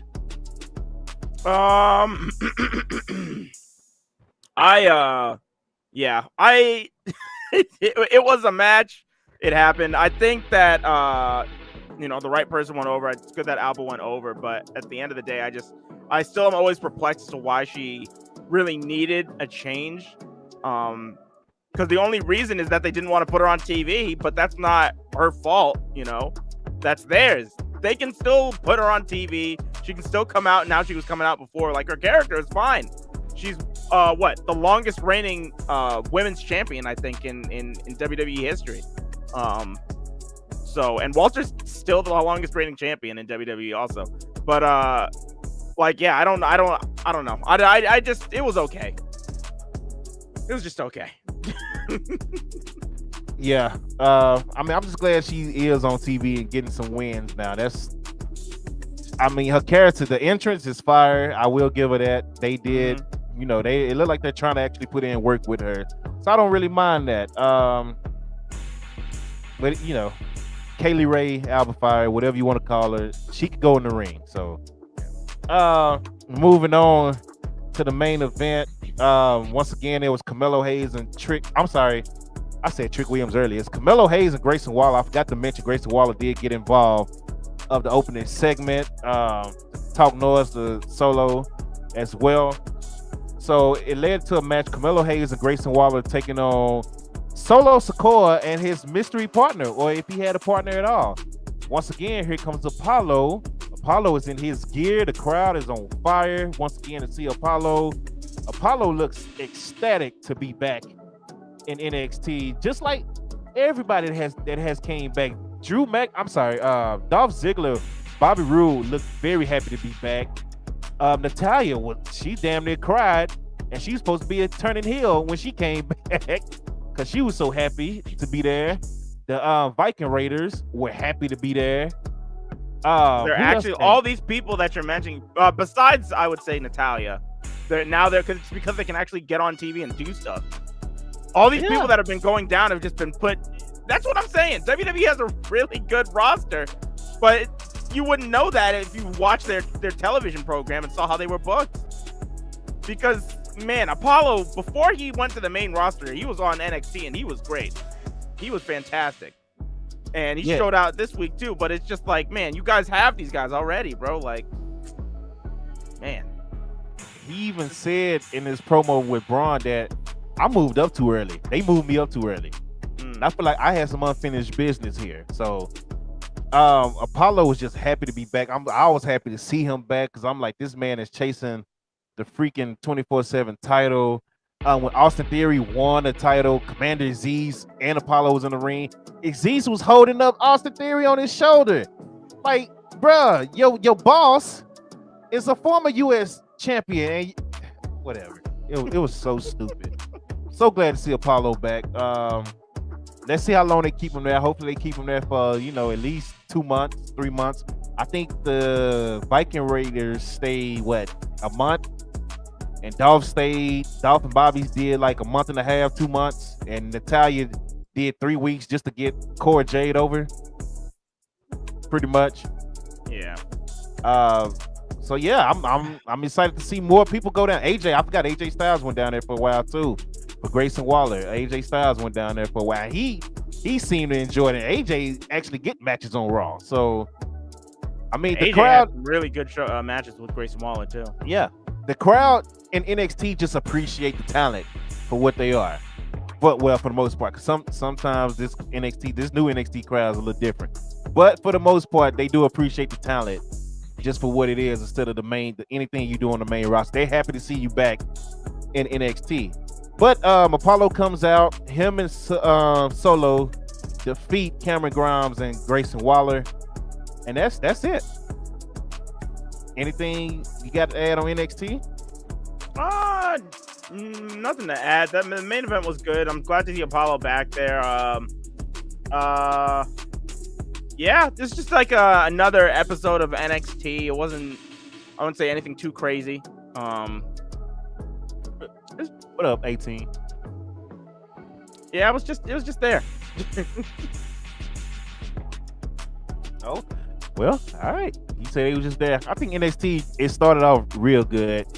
The 2 women's matches kind of brought it down for me. Yeah. Because I mean, I expected that Roxy and Tiffany Stratton match to be way better than what it was, and they didn't have the chemistry, which is, it's cool. It is what it is. That Alba Fire match wasn't good at all. So, moving right along, we are now down to AEW. All right. This week was a big episode of Dynamite. So we started off with a casino battle royale. Now the winner of this match would go on to fight Jon Moxley in the main event, and the winner of that match would be able to go to Forbidden Door to challenge either Hiroshi Tanahashi or Hiroki Goto, the winner of that match at Dominion that just happened today, for the the interim AEW World Championship. So we had a couple of cool things happen in this match. Wheeler Yuta, who's obviously he's done with the Best of the Super Juniors tournament. We saw him return to the ring tonight, or on Wednesday. We got to the Joker, and the Joker was a Andrade, freshly back from his honeymoon with Charlotte. I was hoping for, I don't know what I was hoping for, Dope. I'm going to be completely honest. I don't think I had too many. I couldn't think of anybody off the top of my head besides Johnny Gargano, but I was like, Johnny Gargano on an episode of Dynamite like this randomly I don't think that would make sense. So, did you have anybody that you thought of were you disappointed by this? I was, I won't say disappointed. I mean, I just took it for what it was. I just looked at it as a regular battle royal, so I wasn't expecting nobody. So no, I wasn't disappointed in nothing. So at the end, it comes down to Phoenix, Hobbs, O'Reilly, Andrade, and Yuta. At the end, Andrade hits a low blow on Rey Fenix and ends up tossing him out. Yuta gets Andrade out. Yuta and O'Reilly are both on the apron, and Yuta sends Kyle back into the ring. Kyle then hits a Dragon Screw leg whip on him through the ropes, and then he hits a running knee at Yuta, eliminating Yuta.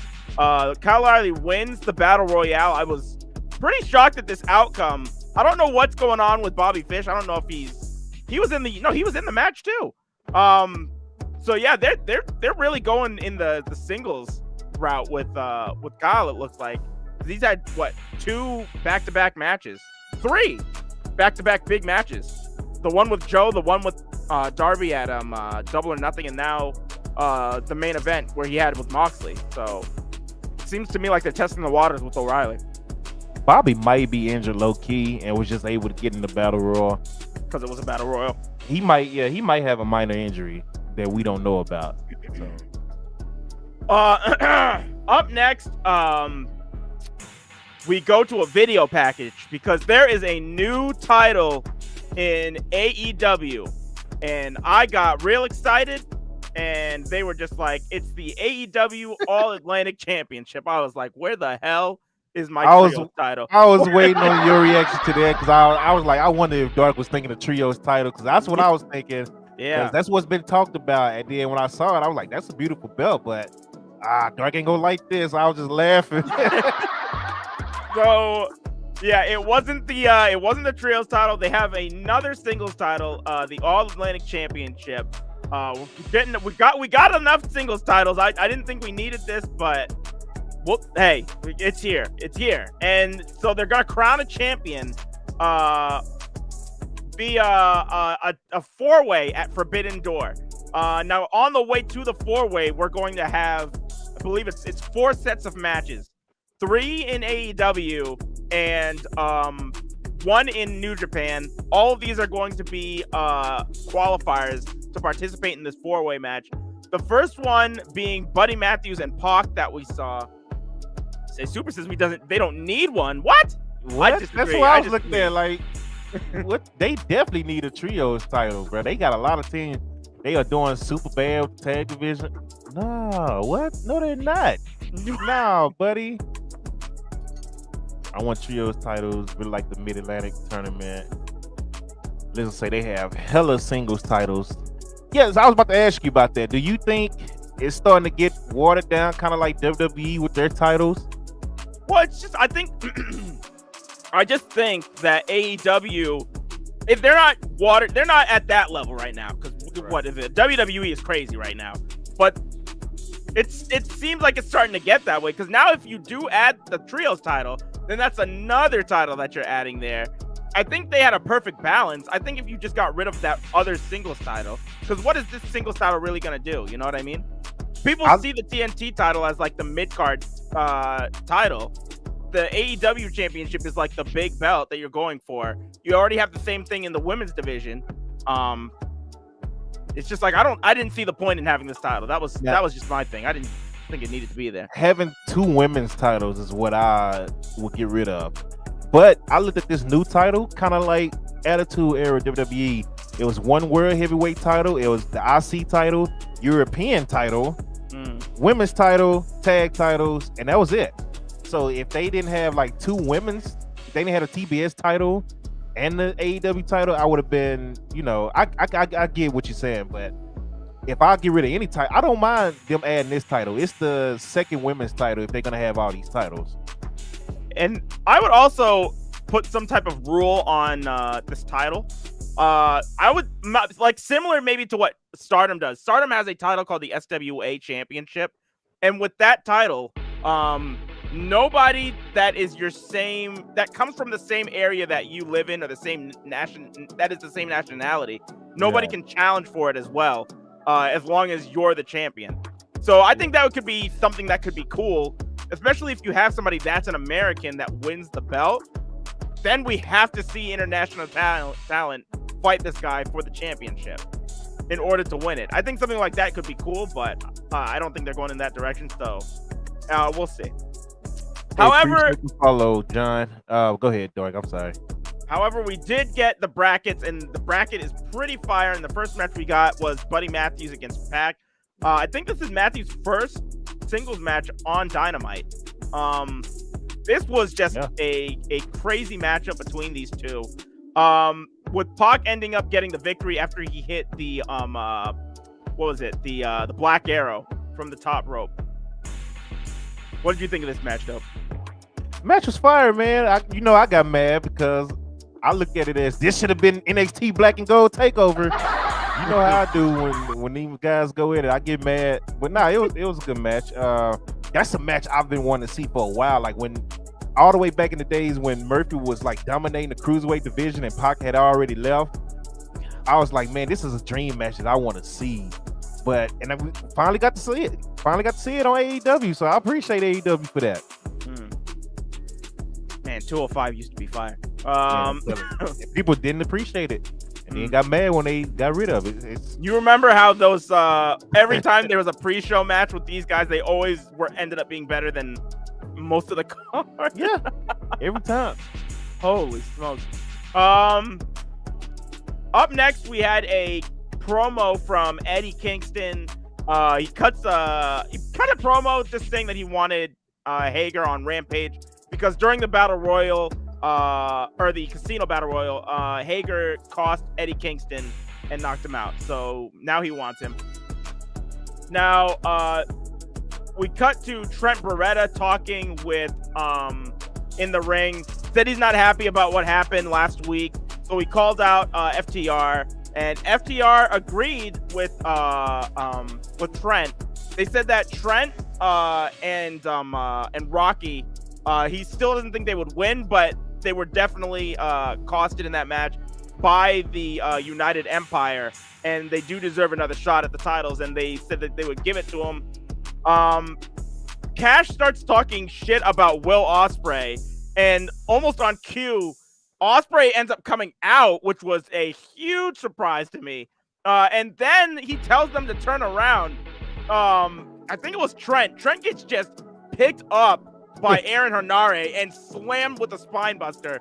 And the Aussie Open is going to town on FTR. Will Ospreay just deadbolts to the ring. I wish that the camera was on him because he was in the ring within seconds. And he was at the he's at the top of the ramp. The United Empire just beat up on everybody that's in the ring. And later, you might have missed it because Excalibur once again had to do his marathon readings where I missed a couple of things. But Trent and FTR would challenge the United Empire on Rampage. Go ahead. No, you did. After this, we had Kyle O'Reilly in the back talking with William Regal.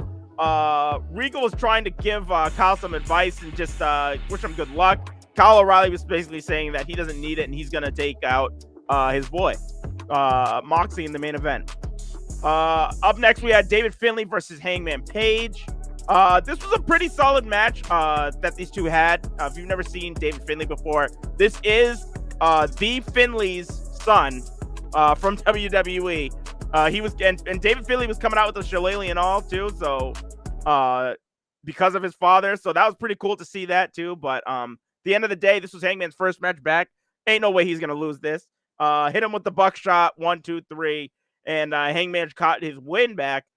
It was after the match where that was the most I would say the most talked about thing was when Paige took the mic and said that he wasn't in the Battle Royale and he's not going to be getting a title shot anytime soon, but there's more than one title in professional wrestling.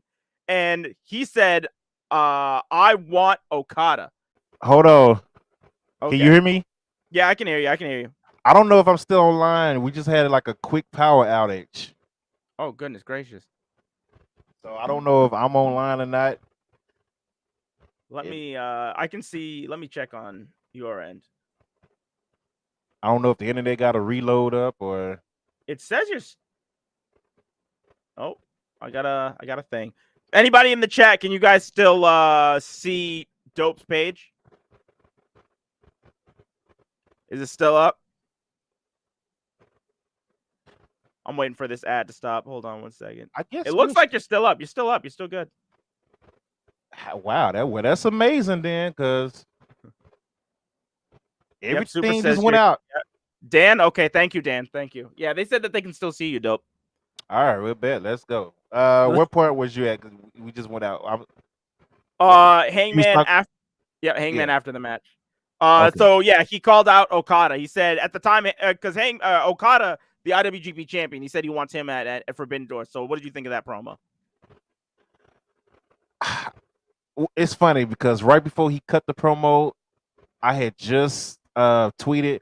I was like, "Oh, I just thought about this. Why wasn't Paige a part of the Battle Royal?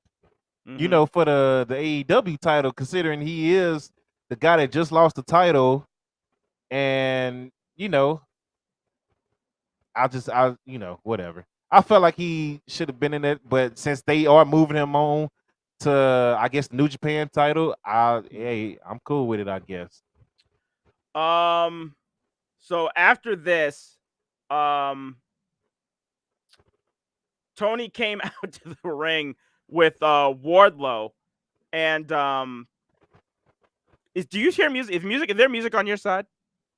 Yeah. Okay. You don't have none on yours? No, it's fine, but I can take care of it. I'll just throw something in the bag.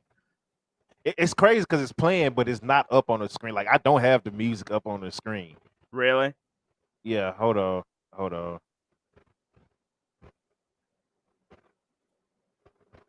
Because it's still playing, but it's not on the screen. So I don't know if the people are hearing it either. Let me do this. There you go. Oh, there we go. All right. So I'm trying to get it back together, people. I don't know what the hell happened. Everything just like went blank. Everything went off for like 2 seconds and came right back on. So we got you though. We got you. So yeah. during that promo also, I should mention this because this might be important. But during that that promo, after Paige said he wanted Okada, Adam Cole then came out and he called out Hangman Page saying Okada might not even be the champion by the time Forbidden Door comes around. So he doesn't know why he's challenging Okada. He just lost his title, and if anybody's gonna face off for the championship, it's gonna be him. So that was very interesting coming from Cole. Tony came out then with Wardlow. Wardlow was talking about how he wasn't taking part in the Casino Battle Royal, and that's because he is aiming for the TNT Championship. It was at this point that Dan Lambert and Scorpio Sky came out, and they said that what did they say to Wardlow? That Sky was injured, and he seemed to be limping coming out too. And so that he wouldn't be challenging anytime soon, and that the only reason that Wardlow wants to go for the TNT title is because he knows that Sky's hurt. So Wardlow says that he can Wardlow said that he would face, I think, is it what did happen at the end of that promo? Now I'm blanking actually. Scorpio Sky came out walking all aggressively like he was about to get in the ring, all badass, took his shirt off. And then Dan Lambert was like, nope. You got a bum knee, Scorpio. You got a bum knee. Mm-hmm. So you can't get in the ring. And I was like, all right. And that was pretty much it. Yeah, they went to the next thing. Wardlow, I didn't like it. I wish he would have never said that. I wish he just would have said it, came out and say, hey, I beat MJF. I'm a signed AEW competitor now. Now I want to go after the TNT title. Leave that whole why I wasn't in the Battle Royal part out of it, because it was stupid to me, honestly. It sounded stupid because, CM Punk is a champion. I want to beat him. Well, first of all, basically made it seem like he didn't want no handout. First of all, winning the Battle Royal is not a handout. Second, turning around after winning the Battle Royal and fighting Moxley in the main event is not a handout. It's not the easy road. And then you already know whoever wins that title is going to have to face CM Punk anyway to unify that title and see who the real champion is. So I didn't like him saying that at all. That was stupid to me.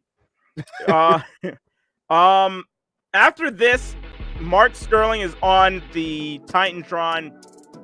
He says he doesn't know why Wardlow's out here talking about title opportunities after when things with him and Wardlow aren't finished. He says that next week he's giving Wardlow two options. A, he can face him in a court of law, or he can wrestle 20 security guards next week on TV. This is going to be like Orton and Cena going through the entire Raw roster. This is just going to be hilarious to watch. I can't wait for this.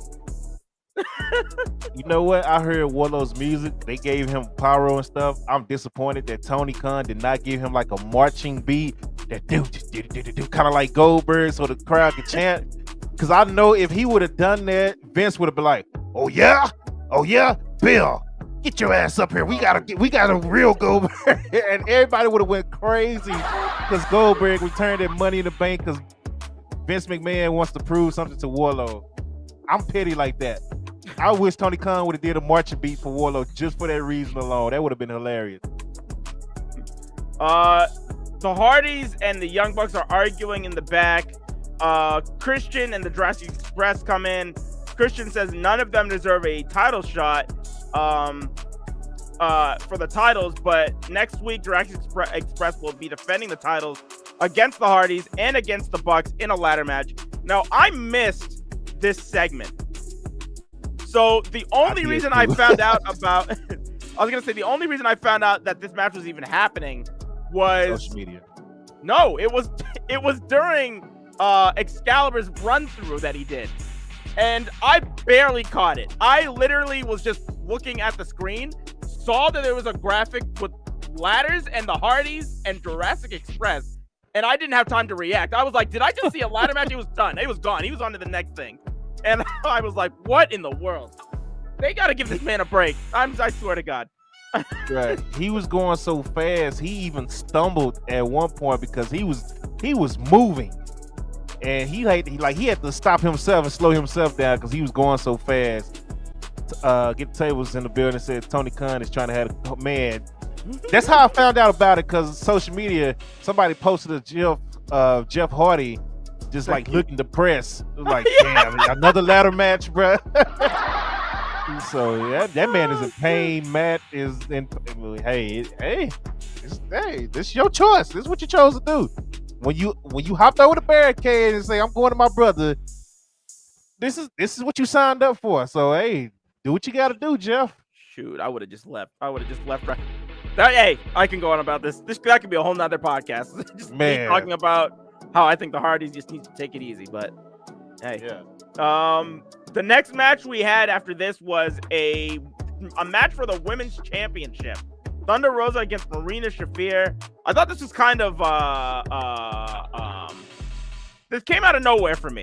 I didn't see anything throughout the day about this, and it was just kind of thrown on the show.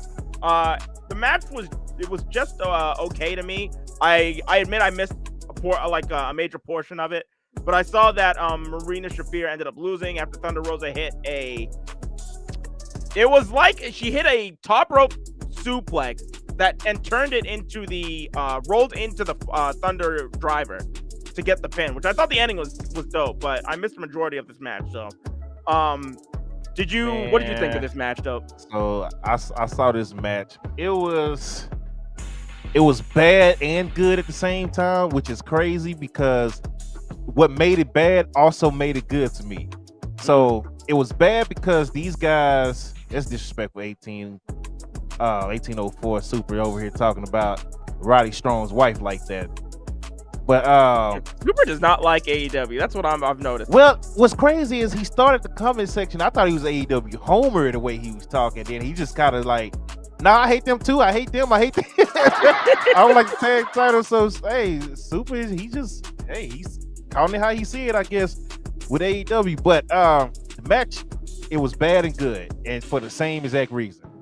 So they didn't have any chemistry at all, and it's like they were legit struggling and going back and forth trying to see who's gonna get their next move in. Like, it was plenty of parts where you see Thunder Rosa's about to do her move, but no, Marina's like, no, I'm about to do my move, and they're like struggling. So, and you can hear like they're talking. Aubrey was the ref. They literally got to a point in the match where they all just kind of like in a small huddle talking to each other, like, what the hell are we doing? You know what I'm saying? But because of that, it felt like a legit fight because both were struggling to get their moves in. And when they did get their moves in, they really laid it in. Like the kicks, the elbows, the slaps, they didn't hold anything back. They laid every single thing in. The body shots from both. But Thunder Rosa hit Marina with 3 body shots. And Marina was like, oh, okay, that's how we doing it. Marina, pow, next. Thunder Rosa goes down. And yeah, even a drop kick to the back for Thunder Rosa. Like, she didn't hold back at all. She landed like full body weight on her. JR was kind of, well, he tried to save it at first. He was trying his best. Him and Tony was trying their best to save it. And then it's like, okay, what the hell is going on? Because like, again, it turned into like they're both trying to get their shit in. And now they're literally here going back and forth to the point where it's like, it's not a match no more. They fight. Yeah. So it was good and bad for that same reason. Next we had, so after this happened, Marina Shafir came back into the ring and started putting Rosa in a submission hold. And then Toni Storm comes in to make the save. Then Rosa recovers and it hits Marina Shafir with a second Fire Thunder driver. And after the match, Toni Storm takes Thunder Rosa's belt and holds it up in the air. So we might have our next challenger for this belt, which I'm okay with. Well, not according to Britt Baker, but yeah, but yeah, Toni Storm versus Thunder Rosa. I'm perfectly fine with that. Dynamite on cue. Cakey Storm, yeah, exactly. Go ahead. What did you think? I didn't care for Marina attacking Thunder Rosa though. They could have had Tony Storm come out another way, or backstage or something. I don't know. I didn't care for that. Yeah. Main event, we had Kyle O'Reilly against Jon Moxley. This was a really, really good match. I liked how it was Kyle O'Reilly basically working Jon Moxley's legs and over, while Moxley was just, you have the fresh Moxley going up against his beaten down Kyle O'Reilly, but Kyle O'Reilly's doing a good job focusing on body parts and stuff like that. But at the end of the day, Jon Moxley's still fresh, still able to overcome Kyle O'Reilly, hits the Regal knee and then the paradigm shift to get the 1-2-3. I thought this was a really solid match. I really liked seeing these two together in the ring. Yeah, I'm reading the comments. They getting on Britt Baker right now in the comments. But yes, anybody but Britt Baker, bruh. Not right now. She's walking. How long are they going to walk around with these Owen Hart titles? I don't know until they get tired of it. They're not gonna defend them or anything, so I don't know. That's what I'm saying. It's a big title to carry around from city to city, and the fact that they're not defending it is just kind of like, all right, why you coming out holding it and all this? You know, I don't know. Whatever. Moving on. The main event was fire. Good, another physical match. I mean, that's a Moxley match. It's gonna be physical. He's gonna bleed from the nose every match. Oh yeah, he got busted open in this, didn't? No, never mind. That was last week. No, he was bleeding. He got busted open in this match too. Yeah, every match. Gracious. Every match, he's gonna bleed from his nose, just like Cody had to bleed. Mox's like, oh, Cody's gone. I could be the bleeder now. Yeah, here we go. So, but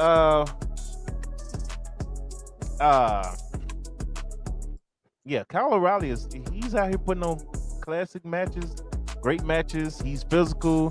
William Regal loves Kyle O'Reilly. We all know this from NXT days, but the fact that he loved that match so much that he actually took a shot at WWE while he was on commentating, and Regal don't never do that. So he was like, "This is why I love wrestling. All the entertainment crap could go, stay over there." And I was like, "Oh, Regal!" Like, okay, Regal was loving that match. So hey, get the tables. I don't know about Dope, but at least on my end, I didn't have any problem with it because I knew at the end of the day that Moxley was still was going to be the winner for this.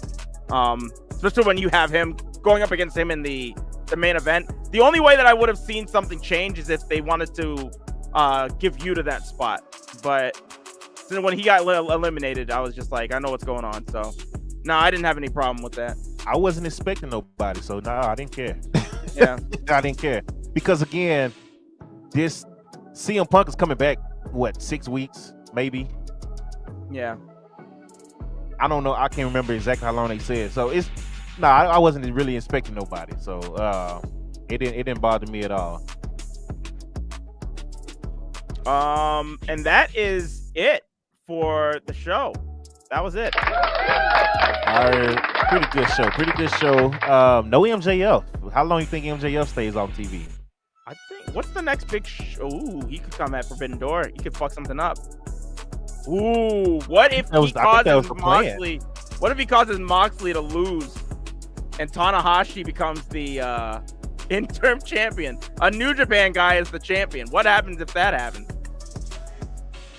That would be pretty big. That would be a great way to bring MJF in. If all he's doing is just causing mayhem throughout this entire company. Now, let me ask you this. In front of a sold-out AEW crowd, how many of them, what percentage do you think actually follows, like, New Japan? I think a big portion of them would. Especially with how quickly this event sold out in Chicago. It's in Chicago. So, yeah. Chicago and Philly. Those are, like, the two big, smart wrestling fan areas. So I think a majority of the people there will know what's good.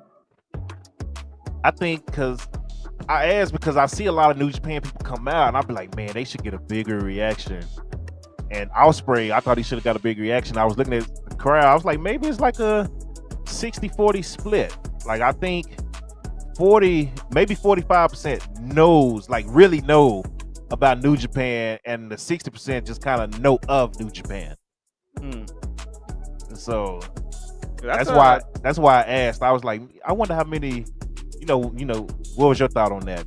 So. I think that's a good point, but I still think that by the time they get to this show, that the people that they would have wanted at that show will all react big for these matches that we'll have set up, and yeah, I don't know. We can talk about once we get to the New Japan show.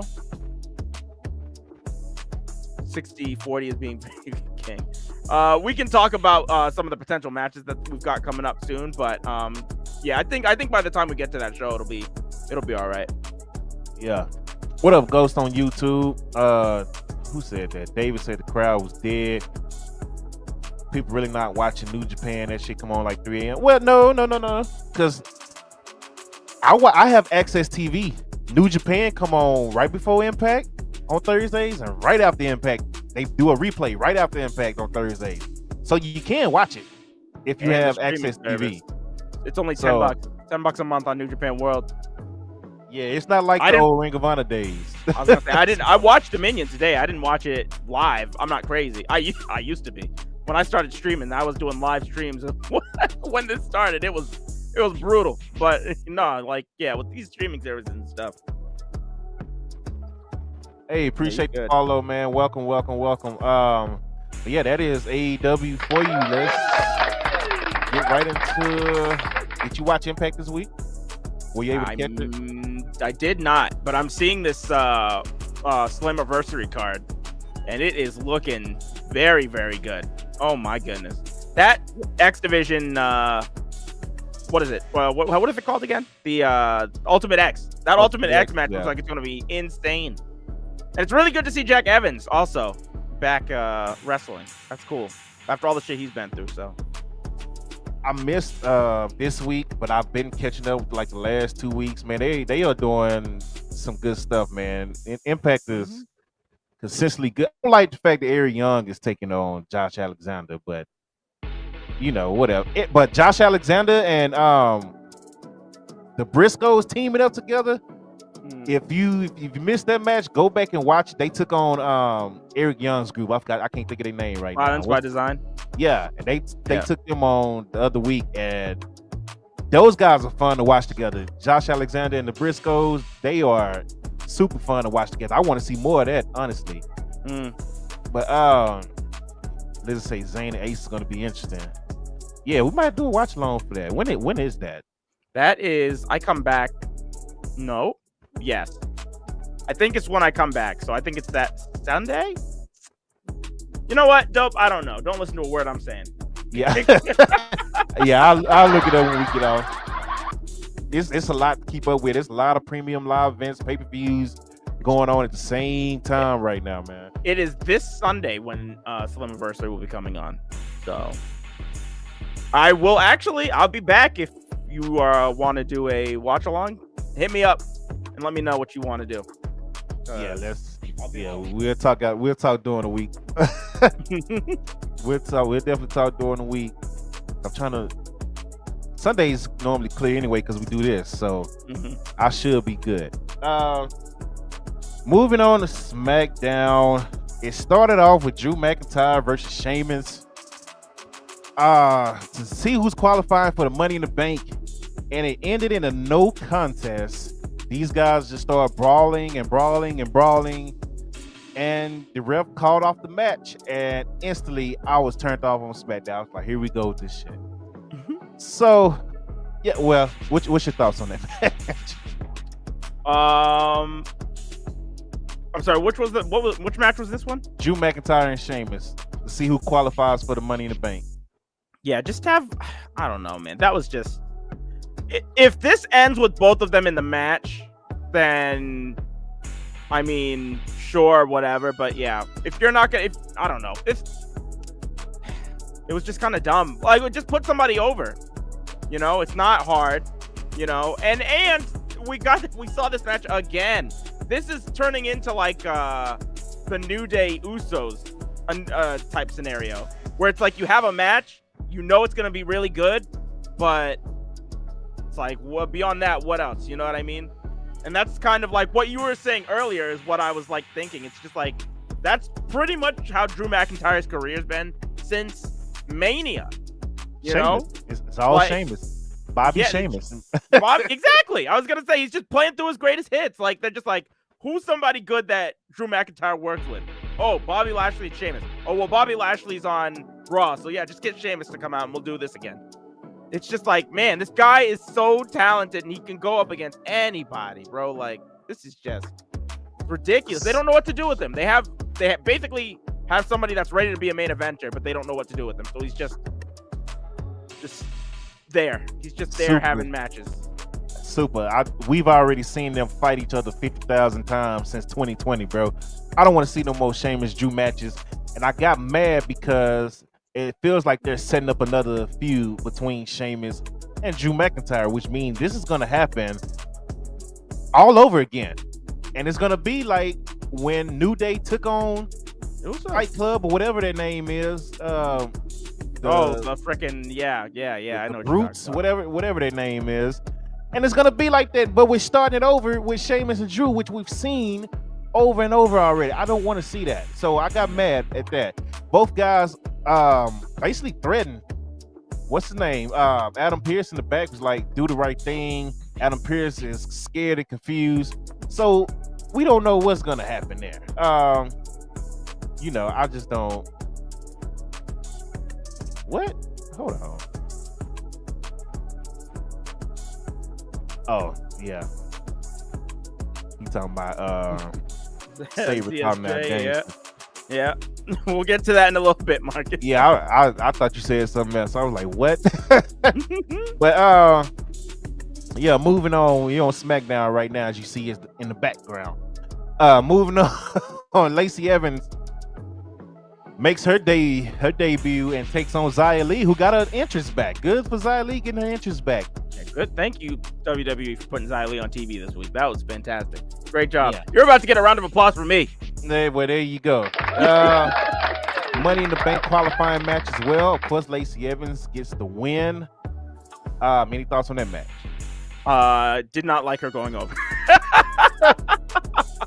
Oh jeez, yeah, I'm over this. Like, good lord, man, she better not win this Money in the Bank briefcase. That's all I'm saying, bro. Because Jesus, it's looking their way, buddy. Man, it is looking their way. Goodness gracious, bro. Look, instant power off on the TV. Xia should have beat that scrub, man. Hey, moving on. I like this energy, guys. Yeah. Bring it. Keep bringing it. Moving on. Ronda Rousey takes on Shotzi. Good showing by Shotzi. I'm glad she's on TV consistently again. I knew she was going to lose, but I just wanted her to have a good showing, and she did. Anything you got to say about that match? I just got upset that, what is it called? Okay, the way. Hey, guess what? Timeout time. Get them out of there. I want to make it OnlyFans. Get out. Shoot, I've lost my thought. What were we talking about? Ronda Rousey and Shotzi. Oh, okay, yeah. So we didn't get to talk about it last week, but man, I am just so disappointed that they're going with Natalya in this match. It's just, this is such a dry title match for me, because no one believes that Natalya is gonna win this. Absolutely no one. And I don't think that Natalya can carry Ronda through a match. You need somebody that can. The last good match we saw from Ronda was against who? What's her name? I was gonna say what's her name? Rodriguez. Raquel. Raquel. On SmackDown, they had a great match together because Raquel can actually do some work, but I guess they didn't want to have that match a second time for some reason. And I was really upset that she didn't win that 4-way last week. And this week, it was cool seeing Shotzi on TV, but man, it's just, what's her name? Ronda comes down to the ring and she doesn't care. She's just giving these wooden promos that just, there's no inspiration. This is your champion, and she just sounds like she's just there to do the job. Like, I think I'm just sick of this woman is what it is. Uh-oh. Did we lose Dope? Oh, boy. At first, I thought he was... Shit. Hello? All right, you're back. What the hell is going on? There wasn't no power outage or nothing. You just froze on my end. You froze on mine. Oh man, don't start this again. Don't start this again, Melon. They just took a payment from me too today. You better act right. Y'all just took a payment from me today. Y'all better stop that BS, man. Oh goodness gracious. Golly, bro. Oh Lord. But what was you saying, buddy? Yeah, no, I'm just not a fan of Charlotte. Pretty much, that's what I was saying. Oh, Natty. Yeah. No. Natty's fine. I just think that Charlotte is, or not Charlotte. Excuse me. Ronda is just being super. It's just she doesn't feel like she wants to be there. Still, it's the same problems that I've had with her in the past. But yeah, I was watching her this Friday. I was getting. It was just like, why do you have her as your champion? Like, what's the point? I need Natty's sister in that match. Yeah. Good Lord, Dynamite. It's not a bad idea, Dynamite, but no. Let's not. Get the both of them there for that Thanksgiving special. Man, I can't wait to Christmas and things. I can't wait to the holidays, buddy. Hey. It's up there. It's up there in the holidays, man. Every time. Oh shoot. I'm not even gonna say what I've been saying. I'm telling you though, TJ, man. I'm telling you. I'm telling you. Moving on. You know why Natty's in the match. Natty is in the match because she's there to make people look good and lose. That's what she does. That's what she did with Cora Jade. That's the only reason she went back to NXT. She didn't get a title shot or nothing. Like, why did she go back to NXT? And then didn't she win the last match against Cora Jade? But Cora Jade passed out instead of tapping, and then Natty was just back on SmackDown like nothing happened. Yep, that did happen. Hey, appreciate the follow. Make sure you follow my guy Dark as well, man. But yeah, like Natty has went from I'm gonna take over NXT, and she just beat up Cora Jade. No title shot down there and nothing. She goes right back up to the tag division with Shayna Baszler. Nothing came from that. The tag championship is supposed to be a tournament. Where the hell is the tournament at? What the tag titles at? Bro, I think I'm telling you, I said this last week on the watch along we did. They put in those tag titles in that archivist storage room where they got the SmackDown fist. We're never gonna see those titles ever again. That's it. But then they wanted to make a huge deal out of it, and Naomi and Sasha disappointed all of us. But they won't bring those titles back on. Isn't that Won't bring crazy? them back at all. That's crazy. Won't bring them back at Wow. all. Crazy. Now she's the number one contender all of a sudden for the SmackDown Women's title. Like, and now where is Shayna Baszler? Why can't Shayna Baszler get a freaking opportunity to fight for a women's title? She was in that 4-way too, man. There was just so many other better options. Oh my god, bro. Oh, WWE, man, they are killing me with this women's division. It's crazy. And I always say it. There's no reason why this division should be so terrible. I've said that actually about multiple divisions in the WWE. I've said that about this. I've said that about their tag division in general has been just hot garbage. Oh man, I'm just fighting the urge to cuss right. I'm saying, bro. Like, it seems like every time we get to SmackDown, that's when we get mad and start going on our rants. We go through the show and we get to SmackDown, we just be like, why is this? Why is that? We just get mad. Every time. Shayna and Sonya for tag. Nah. Man, don't put Shayna in no more. Don't put Shayna in no more tag teams, bro. No. But moving on, because I'm gonna avoid that rant. I'm gonna avoid the rant. King said, let the profanity out in your chat. King is always going for choosing violence. That's how violence. King is. Yeah, that's what. Listen, out of this whole time, King has been with me for at least a year and 6 months on my other account. That's the one thing I've learned. King just wants that smoke with anybody. That's it. Yeah. So moving on, Ricochet defends his title against Walter. I will not call him that other name. Ricochet defends his title against Walter. It was a good match. I got mixed emotions about this, honestly, because I feel like Walter won, by the way. I feel like Walter is going to elevate the title finally. because they do love him backstage, and Walter would be that guy to like, hey, I'm gonna put this IC title on the map, so I'm gonna mow through everybody on this roster. Put that title back on the premium live event / pay-per-view. But my guy Ricochet, he's about to be thrown right back to where he was right before he won the title. And I don't like that. So I had mixed emotions about it. I feel the same way because that's that's what I thought. First of all, after this match started, I automatically knew that Walter was going to win this match because, well, it's like they've built this man up forever, and Ricochet's been kind of looking like a chump coming out these past couple of weeks. He's been fighting people and barely winning. He's had matches against what was his name? Jinder Mahal, and barely won that match. So yeah, it's just like a roll up. Yeah. Yeah. So these guys have been building him up like 2006 Rey Mysterio when he was the world champion. So I already knew that's what they see Ricochet as, a Rey Mysterio around 2006, where yeah, he's the champion, but he's like an underdog champion. So he's got that, pitbull mentality. He's gonna fight as hard as he can and scrap to get the win. But the way that if you book somebody like that, why should we take him seriously as a champion if he's just barely winning his matches every time? And I mean, yeah, Walter was the first big roadblock. I knew that he couldn't get over that mountain. And yeah, like you said, good for Walter, because it's like in this match, I had two people that I really liked rooting for. So I was happy that Walter got that, won the match, won the title, did all that stuff.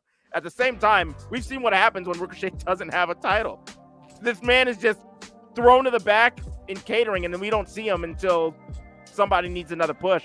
Then he's going to just get kicked and just fly through the ring like crazy because that's what he's good at. And yeah, so I feel the same way. Everybody was waiting on that backflip chop from Walter, and Ricochet gave it to you. He took that chop, full backflip. So, man, just, you know what? Honestly, if I'm WWE, Braun Breaker, once again on NXT, called out the locker room. Apollo came out, but Apollo did not challenge Braun Breaker. I will have Braun come right back out again next week or this Tuesday, say the same thing. I'm still looking for a challenger. Have Ricochet music hit. Ricochet versus Braun Breaker. Let's get some fire matches. Mix them in with Grayson Waller. Mix them in with Carmelo Hayes for the title. Oh my goodness, dude, those two would kill it. Good Lord. And just, yeah, do that with Ricochet because you're not going to use him. Drew Gulak, who knows? That Ricochet was the only guy keeping him on TV, trying to have his back. Who knows what happened with Drew? Drew is gone again. Send him down. Man, whatever. Super, I've wanted Ricochet to leave and go somewhere for the longest time. For the longest time, yeah. Like, yeah, it's just seeing Sammy Guevara to NXT. Fuck out of here, man. We ain't finna send that. We ain't finna do that. Get out of here with that shit. Keep his ass where he at. Let him and his girlfriend make love on the screen. Oh, really? Yeah. You didn't see that? Oh, yeah. Sammy proposed to take Auntie. Yeah, they're engaged now. Well, damn, she got 2 months. And it's gonna be over, buddy. Over. He's got 2 months. He got 2 months, and then the next one is on the line.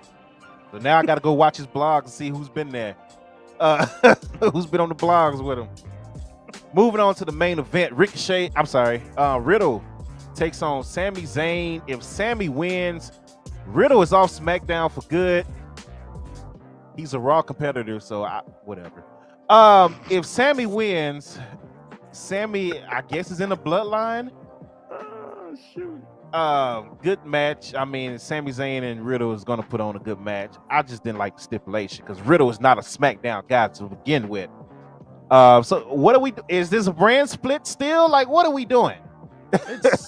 I've stopped trying to make any sense of this at all because I can't.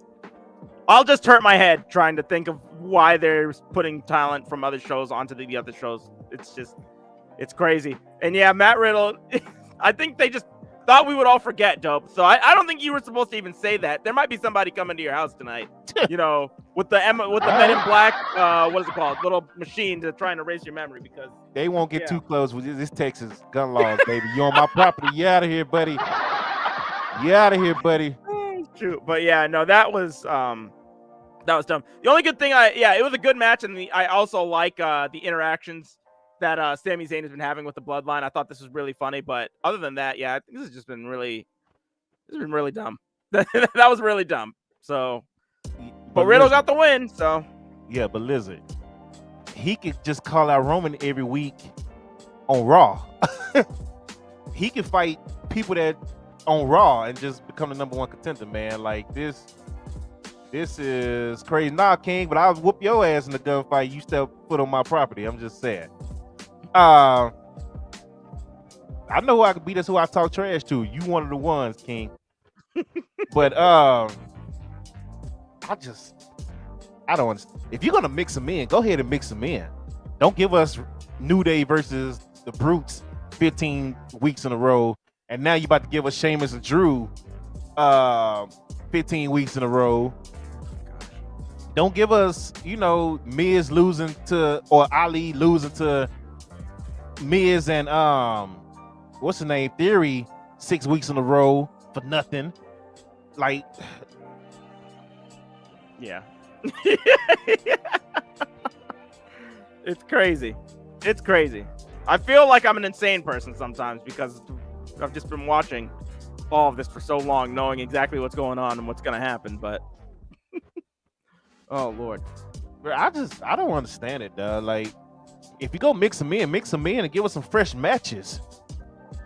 Other than that, that's stupid. Too. Yeah, like it's so stupid. They're lazy as hell.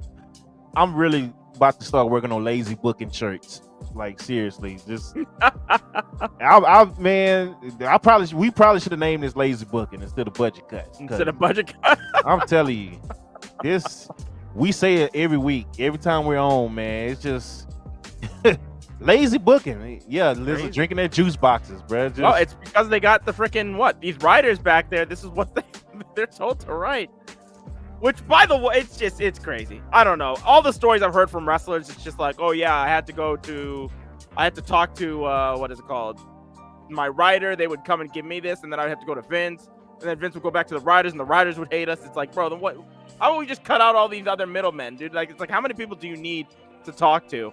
You know what I mean? It's crazy. Yeah, it's insane.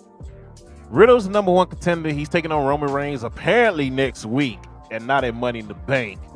For whatever reason, Roman Reigns is not doing premium live events. I don't know what's going on. I don't know what's going on with Roman.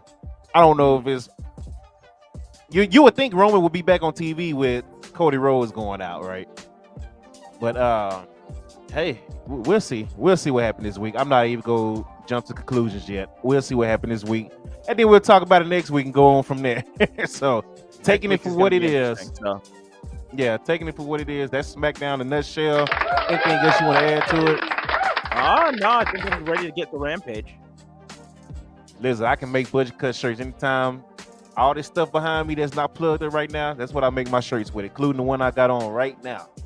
So, all y'all got to do is hit me up when you want a shirt, and I'll make it. So Rampage started off this week with Eddie Kingston against Jake Hager. This was a little clunky to start, I would say, but they got their footing together, and by the end of the match, Eddie Kingston just killed Jake Hager with 2 Hurricanes to get the 3 count. I thought this was a pretty nice physical matchup between these two, but nothing I would say crazy or special to go out of the way to go and watch. What did you think, Dope? I'm not liking Hager no more, man. Like, I like Jack Swagger better than Hager from what I'm saying. I understand he hasn't been like in the ring consistently because he's doing like, MMA and all that. He lost a lot. He's even skinnier now.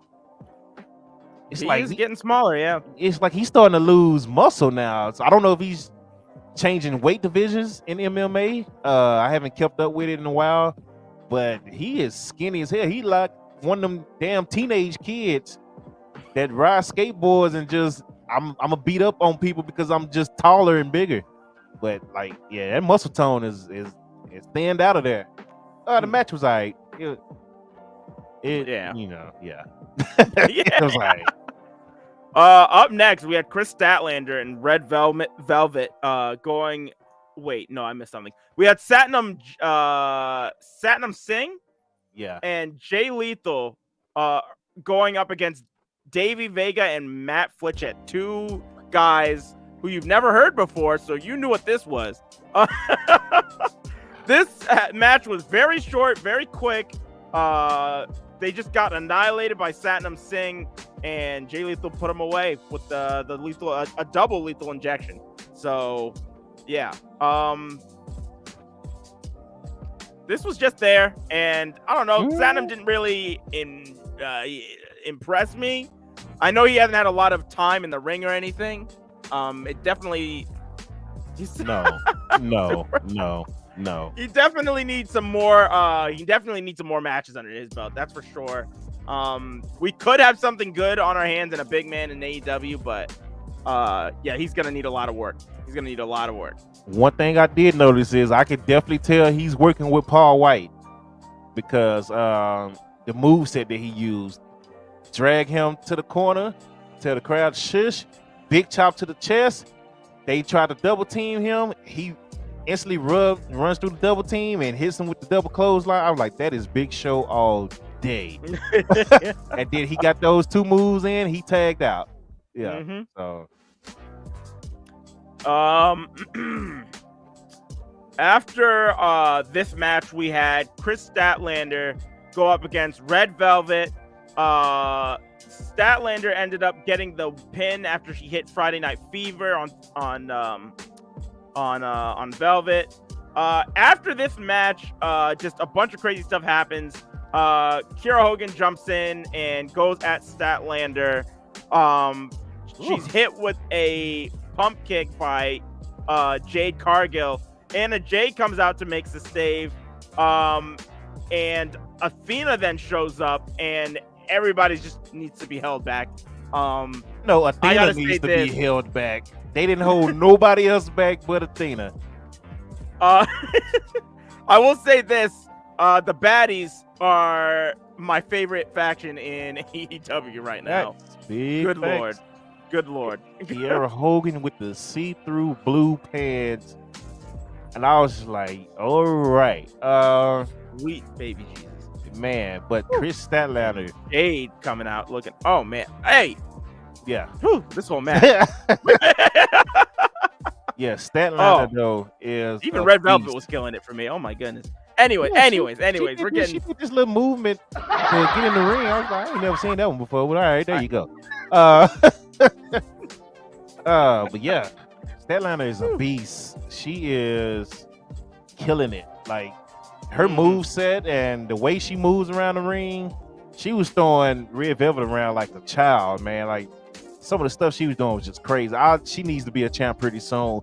Maybe not TBS champ, but go on over there to the other side and take that belt or take the Owen Hart title from Britt Baker or something. Like Statlander, I see why people booed Ruby when Ruby went over over Statlander. Hey, Statlander's good. Like, and she's been getting a lot of TV time. A lot of people are seeing like this on her. Put the rock on her. Exactly, King. That's what I'm thinking.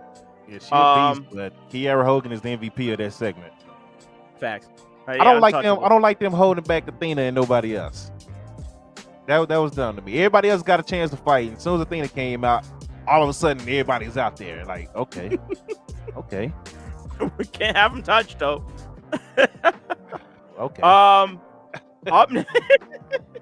Up next, we had the main event between FDR and Trent Beretta and the United Empire, with Ospreay making his Rampage debut in this match. Holy smokes. Like, I've never seen a match with the Aussie Open. I've heard good things about the Aussie Open, but these guys are incredible. They were really, really good in this match. And so Ospreay working with them too. Like, this team had very great chemistry. If if they ever joined AEW, like the United Empire, then that would just be another argument for these 3-man titles because, good Lord, these guys were killing it. At the end of the day, though, FTR and Trent Beretta came away victorious after Ospreay went out to the floor to take out FTR.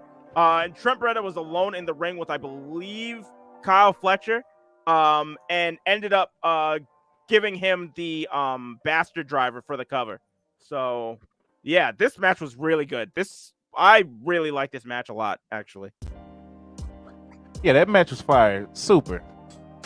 Athena could have took on Kiara and Rhea Velvet, and Jay could have got out the ring as a typical heel, and that still would have been Athena getting some action in and still building up that match. So I don't want to hear nothing about they got to protect the money and they can't touch and all that. I've been watching wrestling too long. Trust me, it's plenty of ways that they can actually get involved. So it was just dumb to me that Athena was the only one that got held back. So they couldn't get out there and beat everybody else out. Athena ran down there faster than what's her name? What's the other girl name that came up there? Who? Oh, you talking about Anna Jay? Anna Jay, yeah. Yeah. Athena hit that ramp way faster than Anna Jay did, and they managed to not catch her what they caught Athena. So that was just dumb to me. But main event was fire. Good to see Ospreay. I didn't think he was gonna wrestle that early, even though I know they called him out on Dynamite. But I was just like, all right, something's gonna happen, and they're gonna save Ospreay debut for the next Dynamite or whatever. But hey, he came out, did his thing. FTR is always on fire. It was kind of weird seeing him with Trent Beretta, but it it was a good match. The Aussie, what's the name? The United Empire? Oh, Aussie Open. Yeah, Aussie Open, fire. I'm a fan now. This is my first time seeing them. I'm a fan. I'm gonna have to find some matches and check those out. But yeah, that was it for Rampage this week. Yep. So we had. Go ahead. No, go ahead. I was about to let you do it. Okay. Well, I was gonna say we had one more big show to go to, and that was New Japan.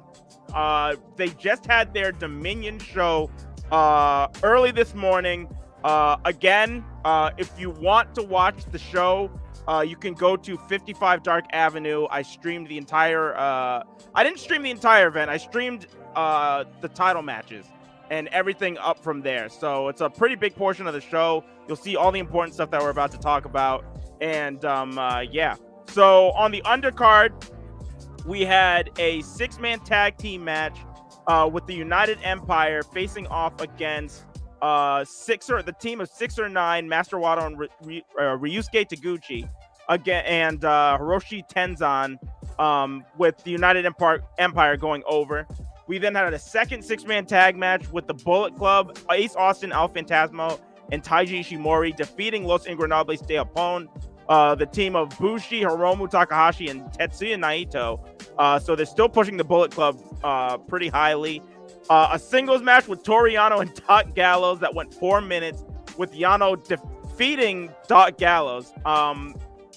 Never Openweight 6-man title was on the line, and the House of Torture retained, defeating Suzuki-gun, the team of El Desperado, Yoshinobu Kanemaru, and Zack Sabre Jr. Now, if you were to go to 55 Dark Avenue, this is the part of the show that I started watching from.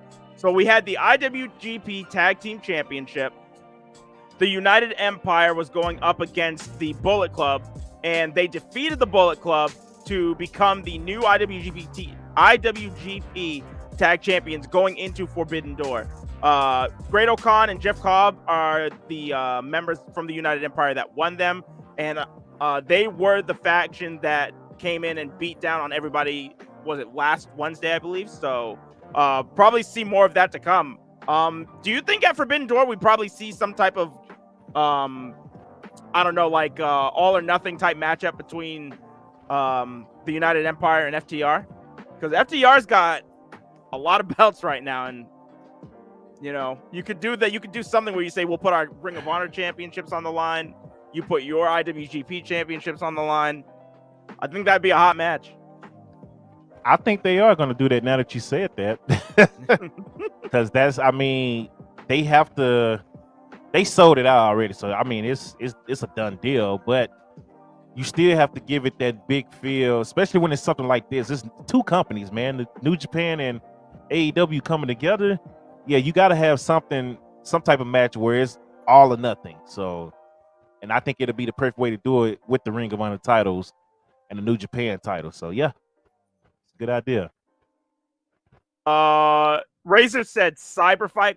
Yes, that was another big show that happened last night also, which was Cyber Fight's festival that they normally do. So we'll get to that in a little bit. I didn't get to watch it. I watched Dominion instead, but I'll run over that card as well. What do we have next?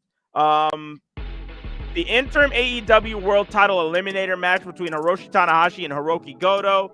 This match went 12 minutes and 39 seconds with Tanahashi beating Goto. There were a lot of people that were upset that this match was happening. Keep this in mind, guys, that Dominion, and I'm not even specifically talking to anybody in here, but Dominion is New Japan's like second biggest show kind of that they do. It's a big show for them. It's like one of their big four. And so they had to do this show before Forbidden Door, so it would have made sense to have some type of stakes on the line for one of their bigger shows that is coming up with this Forbidden Door show. So, I mean, it makes sense that they put this here. Also, Tanahashi wasn't losing this. So, up next, we had the King of Pro Wrestling title on the line. Shingo Takagi was defending against Taichi. Now, the rules of this match was that Shingo and Taichi were going to go for 10 minutes in the ring, and this was called a pinfall scramble match. So the rules of this match is you want to try and get as many referee pin counts by the end of the 10 minutes. So every time the referee hits the mat, that counts as a count for you, and they would just add on to the counter. So these guys went for 10 minutes, and Shingo defeated Taichi 11-10. When Taichi came back at the end and nailed him with a lot of strikes and got him down twice in a row, but was only able to get a count of 5, which put him right underneath Shingo. So that was actually a pretty fun match to watch, and I like to see that they're doing different things with the King of Pro Wrestling title and that it's not just a big joke anymore. We had our 3 big title matches after this. The first one, Carl Anderson defeating Tama Tonga to become the new Never Openweight champion. This match went 60 minutes and 28 seconds. It was pretty unfortunate to see Tama Tonga lose the title after he had just got it. But they're focusing a lot on their foreign talent. And with Carl Anderson and Gallows coming back in, this is the direction they want to go. So up next, after that, in the semi-main event, we had the IWGP United States Championship put on the line. This match was vacated by Juice Robinson after he had, I believe it was a kidney failure or appendicitis or something like that. So he needed to go to the emergency room, actually. And they stripped the title off of him. This was originally supposed to be a 3-way matchup, which turned into a singles match between Ospreay and Sonata.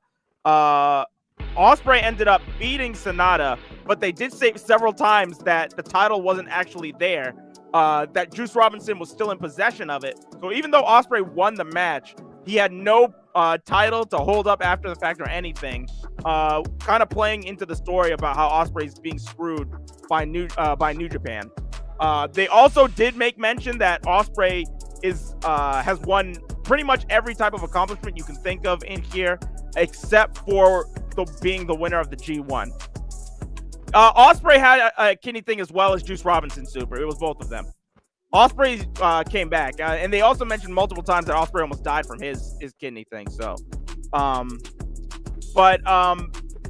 this leads to the main event between Jay White and Kazuchika Okada, with Jay White becoming the new IWGP World Heavyweight Champion. At the end of this, Jay White asked for the microphone and demanded that everybody in the crowd cheer for him, which he He got the crowds in Japan to cheer for him, which is a pretty tough thing to do. He then also got on the microphone and talked to Hangman Page, saying that he thought that he was going to face Okada, and he isn't even the champion anymore, and told him to shut up, you stupid cowboy bitch. Just Jay White was going off on Hangman. I'll play a little bit of the promo that Jay White had. Actually, I can send it to you real quick while I'm kind of going over this. All right. Because I wanna watch that. Jay White had a really good promo after this. You sent it on Twitter? On Twitter, yep. All right. Just let me copy the link. There we go. All right, it's right there. But yeah, Jay White ended up cutting a promo on the crowd, saying throughout the match, he was pretty much telling Okada that everything that's happening with the crowds not being able to chant and everything that the pandemic is responsible for. He said that that's the problem with New Japan, and that they're only being okay with everything because Okada's still the champion. So he was just running down Okada and everything. And yeah, this was a really, really solid matchup that we had. And we had two big promos after the show. We had one promo from Zack Sabre Jr., who called out Bryan Danielson. This has been a long-going thing about Zack Sabre Jr., winning multiple awards for Best Technical Wrestler from Dave Meltzer. The funny thing about this is that the awards that Zack Sabre Jr. has been winning is specifically called the Bryan Danielson. So Zack Sabre Jr. has been winning an award for Best Technical Wrestler named after Bryan Danielson, and Bryan Danielson hasn't been getting jack shit.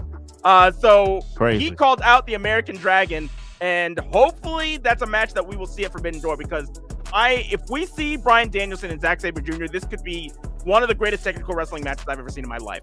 And that's not an exaggeration. That match will be freaking amazing. And then the second promo of note was this one right here by Jay White. This is why this man is the GOAT. This man is not phenomenal in ring, but he is one hell of a guy on the fucking stick. So let's watch this real quick. All right. Damn.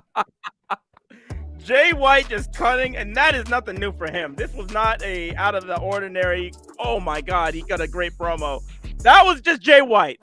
This man will always he will be over anybody on the microphone. This guy can go. That was a phenomenal promo and well-deserved title win, if I say so myself. Jay White is a former IWGP champion, but I feel like at the time that he won it before, it wasn't the right time. It wasn't ready, and he lost it back to Okada immediately. So I feel like this is a great, we'll get a true great reign out of Jay White. He's been with the company for about maybe 2-3 years now. He deserves this. He deserves this. So good on him. You said drop a Don DeMarco? Hey, there we go. But yeah, that was Dominion. So that changes a few things. We could still potentially see a Hangman Okada match. Will not be for the IWGP Championship. Yeah, and that means that Jay White is going to be going against somebody at Forbidden Door for that IWGP Championship. Do you have him go against Paige and then have Cole go against Okada? What would you like? What would you want to see, Dope? That's tough. I mean, Paige did call out the champ. He did say he want the New Japan champ. So you almost have to do it. Paige versus Jay White for that reason alone. But Adam did come out and say, hey, now you gotta go through me first. Even though Paige already beat Adam 3 times, but I don't know. I have to give it to Paige. That's your former champ. He wasn't in the battle royal for the AEW championship. You gotta give that match to Paige. Him and Jay White. You have to. So another big thing to come out of this show. We've got a lot of news coming from this New Japan show. They announced that Dominion was going to be starting on July 16th Let me make sure for a second. Yep, it's going to be starting on July 16th with their first show. And that for the first time, this was going to be a field of 28 wrestlers involved in the G1. They were going to be separated into 4 different blocks instead of 2, and with 7 wrestlers in each block. They also announced the participants in the tournament. So I'm going to go through them quickly right now. We've got Kazuchika Okada, Hiroshi Tanahashi, Tetsuya Naito, Hiroki Goto, Tama Tonga, Shingo Takagi, Chase Owens, Bad Luck Fale, Yujiro Takahashi, Evil, Filthy Tom Lawler making his G1 debut, Juice Robinson, Jonah making his G1 debut, Yoshihashi, Toriano, Tomohiro Ishii, Jeff Cobb, Great Khan, Will Ospreay, Aaron Hanare, Sonata, Jay White returning to the G1 after a year off, Kenta, El Phantasmo making his debut, Taichi, Zack Sabre Jr., Lance Archer returning to the G1 after a 3-year break, I believe, and David Finlay. Now, my disappointment was that Lance Archer was the sole AEW competitor in this tournament, and I understand why they put him in there because he's a member of Suzuki-gun, a faction in New Japan, so it makes sense for him to come back. But I was hoping that we would get Bryan Danielson this year in the G1, so that was kind of a little bit of a letdown for me. I wasn't even expecting too much AEW talent to come over for this, but I was at least expecting Danielson. So that kind of sucks. But yeah, this is the field. 28 competitors, 7 competitors in each bracket, in each block. So yeah, and that's gonna start on the 16th. So there you go. There it is.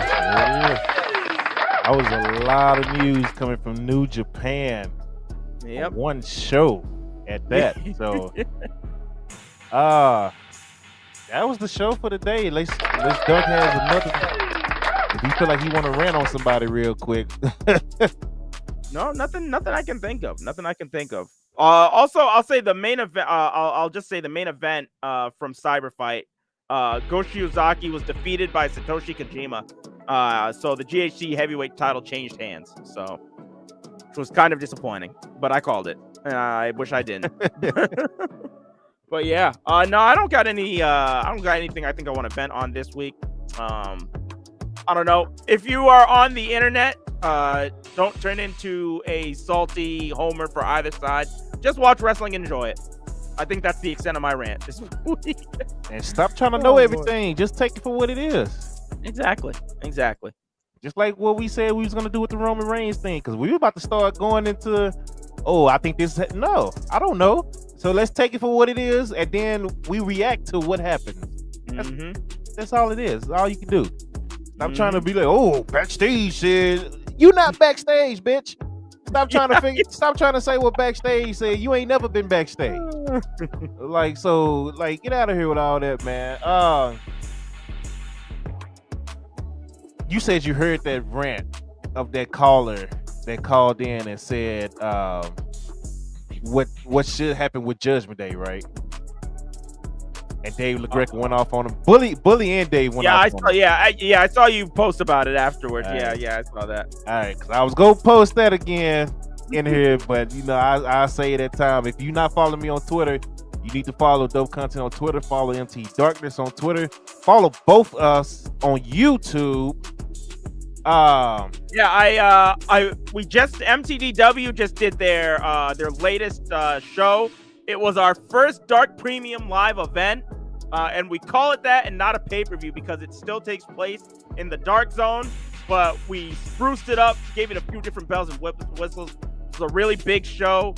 I'm working on editing it down for YouTube right now, so by the end of the night, I should be able to have that up there for people to watch. I think from now on, I'm going to put all episodes of MTDW on YouTube rather than keep them on Twitch, because the episodes are starting to kind of pile up on here. So I ain't cutting down and editing shit. Go watch the DKF full episodes. I need my YouTube hours, buddy.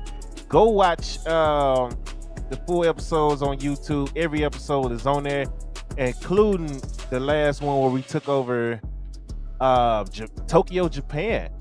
Took over Tokyo, Japan for the first time during the week. It was a special, just kind of like what Dark did. I actually got that idea from Dark to do like a premium instead of a pay-per-view. So I watched Dark and instantly got inspired and hopped on the game and created DKF Takes Over Tokyo literally the same night. So if you haven't watched Dark's Universe mode, you need to go watch it, man. I'm mad I lost my points on some of the matches because some of the matches they need to be redone. That's all I'm gonna say. If The Rock come back for 3 matches, who would you want him to face? Come back for 1, fight Roman Reigns. Put him over. That's it.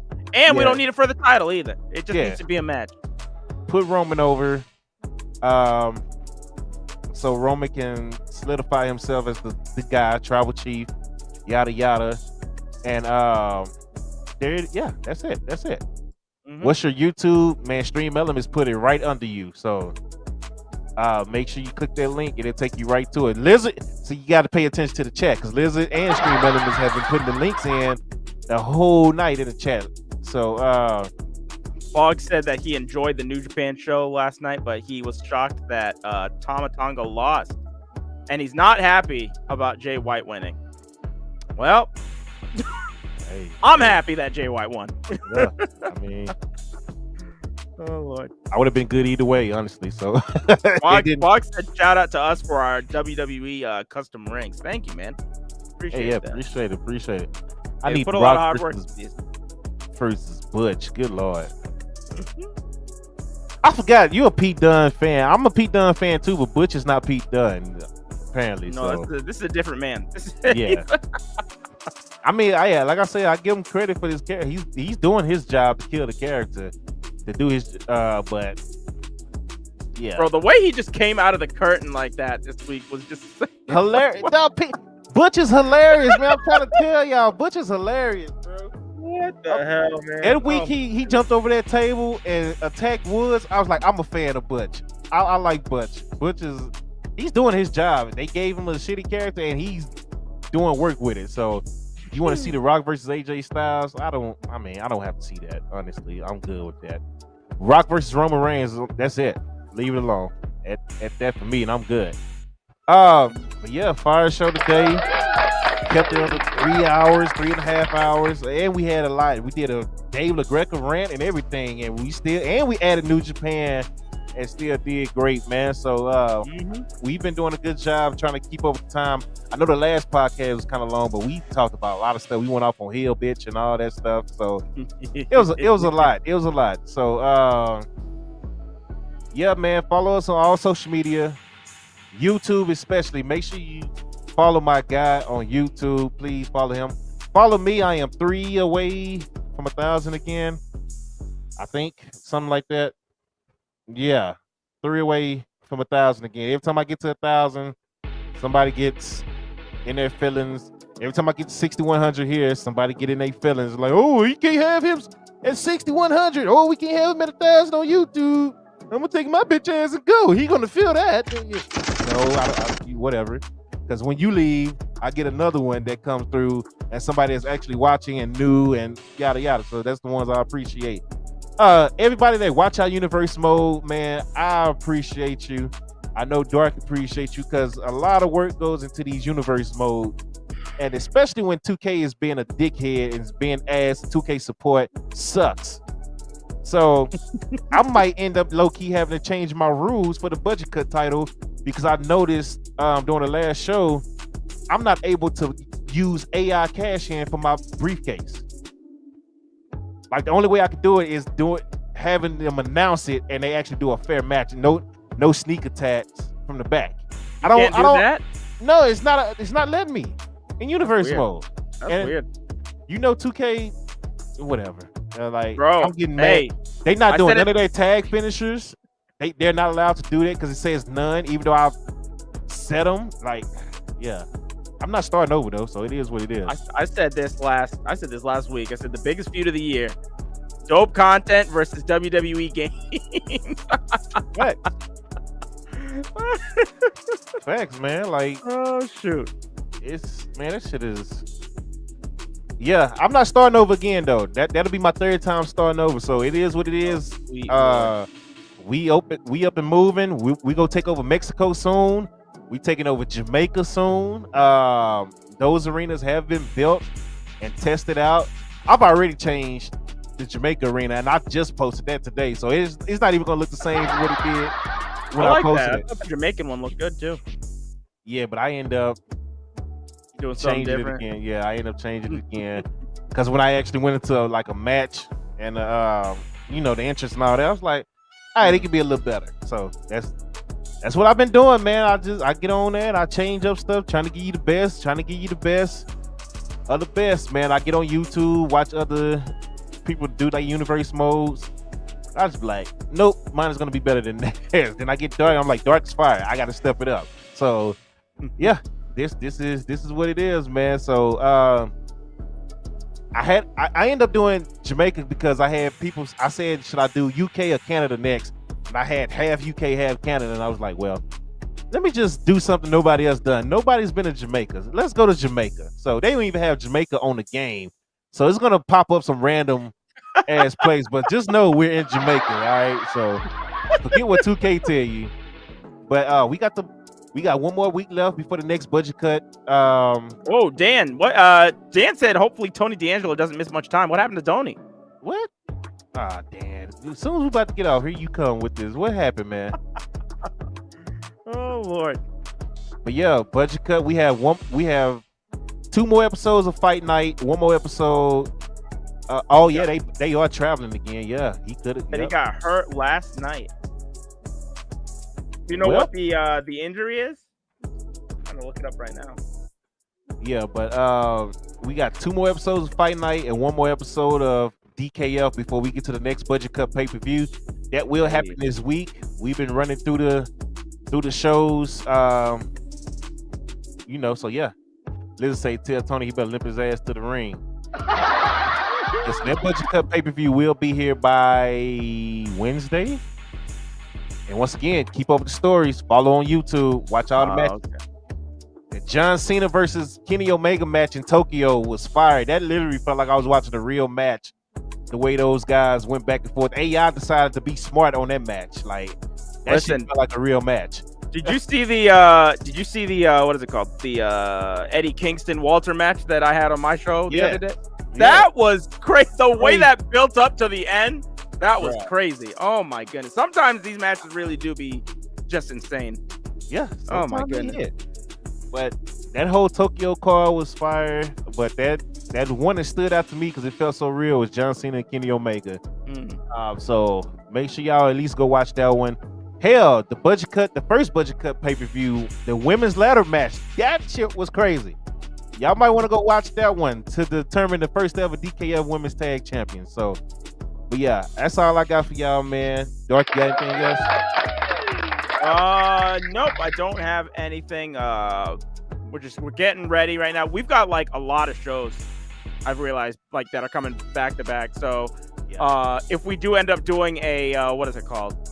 A watch along next week, then we probably won't see you guys until for 2 weeks actually, because then Forbidden Doors right after Slammiversary, and I don't know if there's another show after that, but I feel like there was something that we were just saying that's in the third. So is WWE doing something on the third?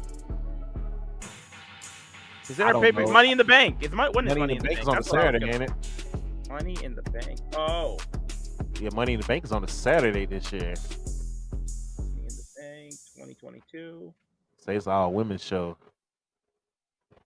July 2nd, yeah. So, yeah, we got 3 shows in a row. So we got Slammiversary Sunday, Forbidden Door the Sunday after that, and that same week, Money in the Bank is on the Saturday. So. Oh God! Well, what is going on?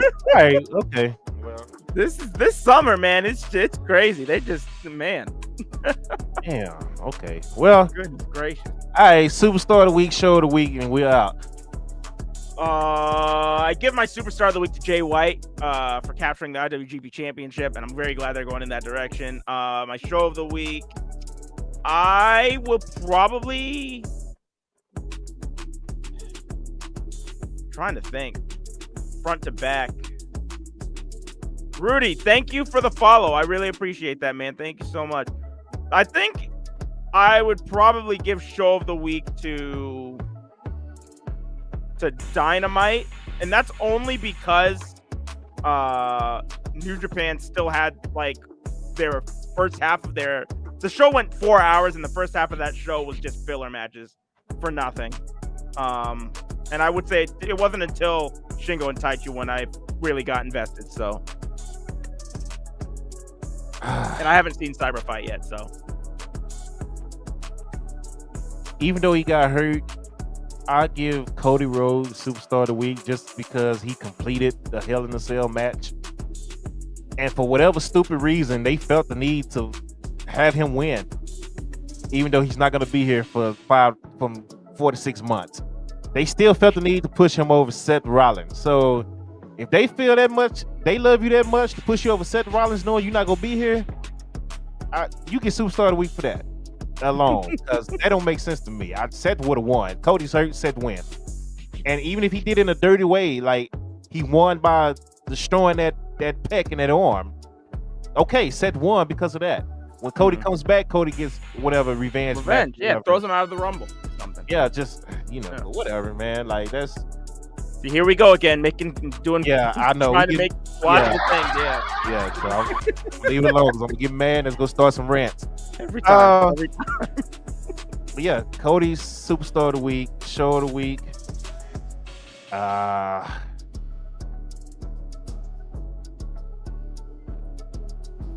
I'm struggling with Show of the Week because it's like every show this week for me had good parts, and it was like equally good and equally bad for every show. Like no show really stood out more than the other this week for me.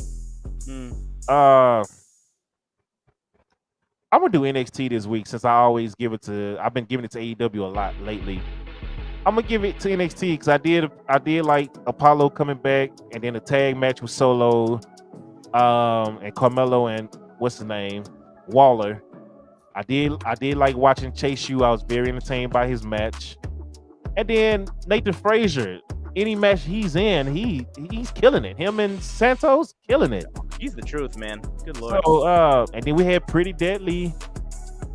Yeah, so I give it to NXT. I give it to NXT. They made the right decision with Roxy winning. So shout out to her, or whatever her name is now. Roxanne, whatever her name. Yeah, I give it to NXT. I would give it to AEW Dynamite, but it's wanna give it to somebody else this week. Yeah, it's like NXT and Dynamite was even to me this week. So just for that alone, I'll give it to NXT.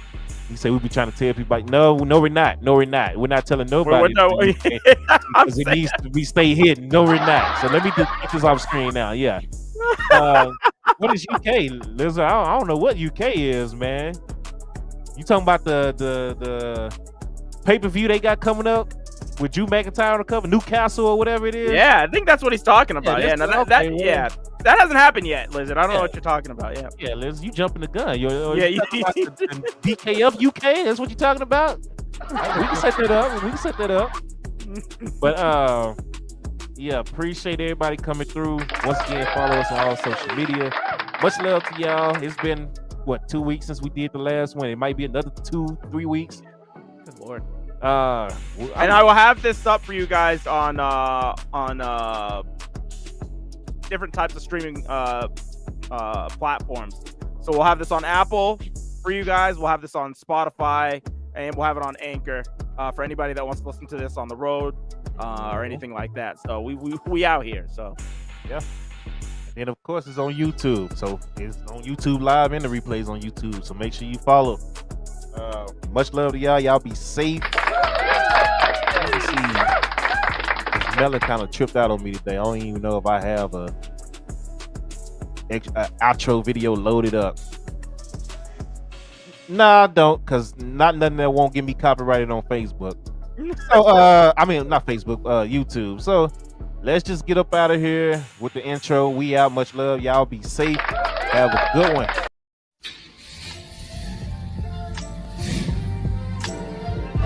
Tougher than a Teflon. Teflon. All the dope I stepped on. Real, get the rush gone. Been that nigga, what else you want? Power, powder, respect. I want that money and power and power. Money and powder and power. Money and powder and power. That paper, yeah, I gotta stack that. Them diamonds keep blinking, we might have to jack that. Now, boy, when that blicky come out, you get clapbacks. Draw down with a little joint, I'm at you like pat. Come back when them candles out round your block and kick that. Come back when your funeral in progress and hit that. Hit your back to back, your bitch ass won't even hit back. Yeah, we splashing in fashion. Nigga, you could drip the drip, catch you slipping, we sliding. Your niggas on some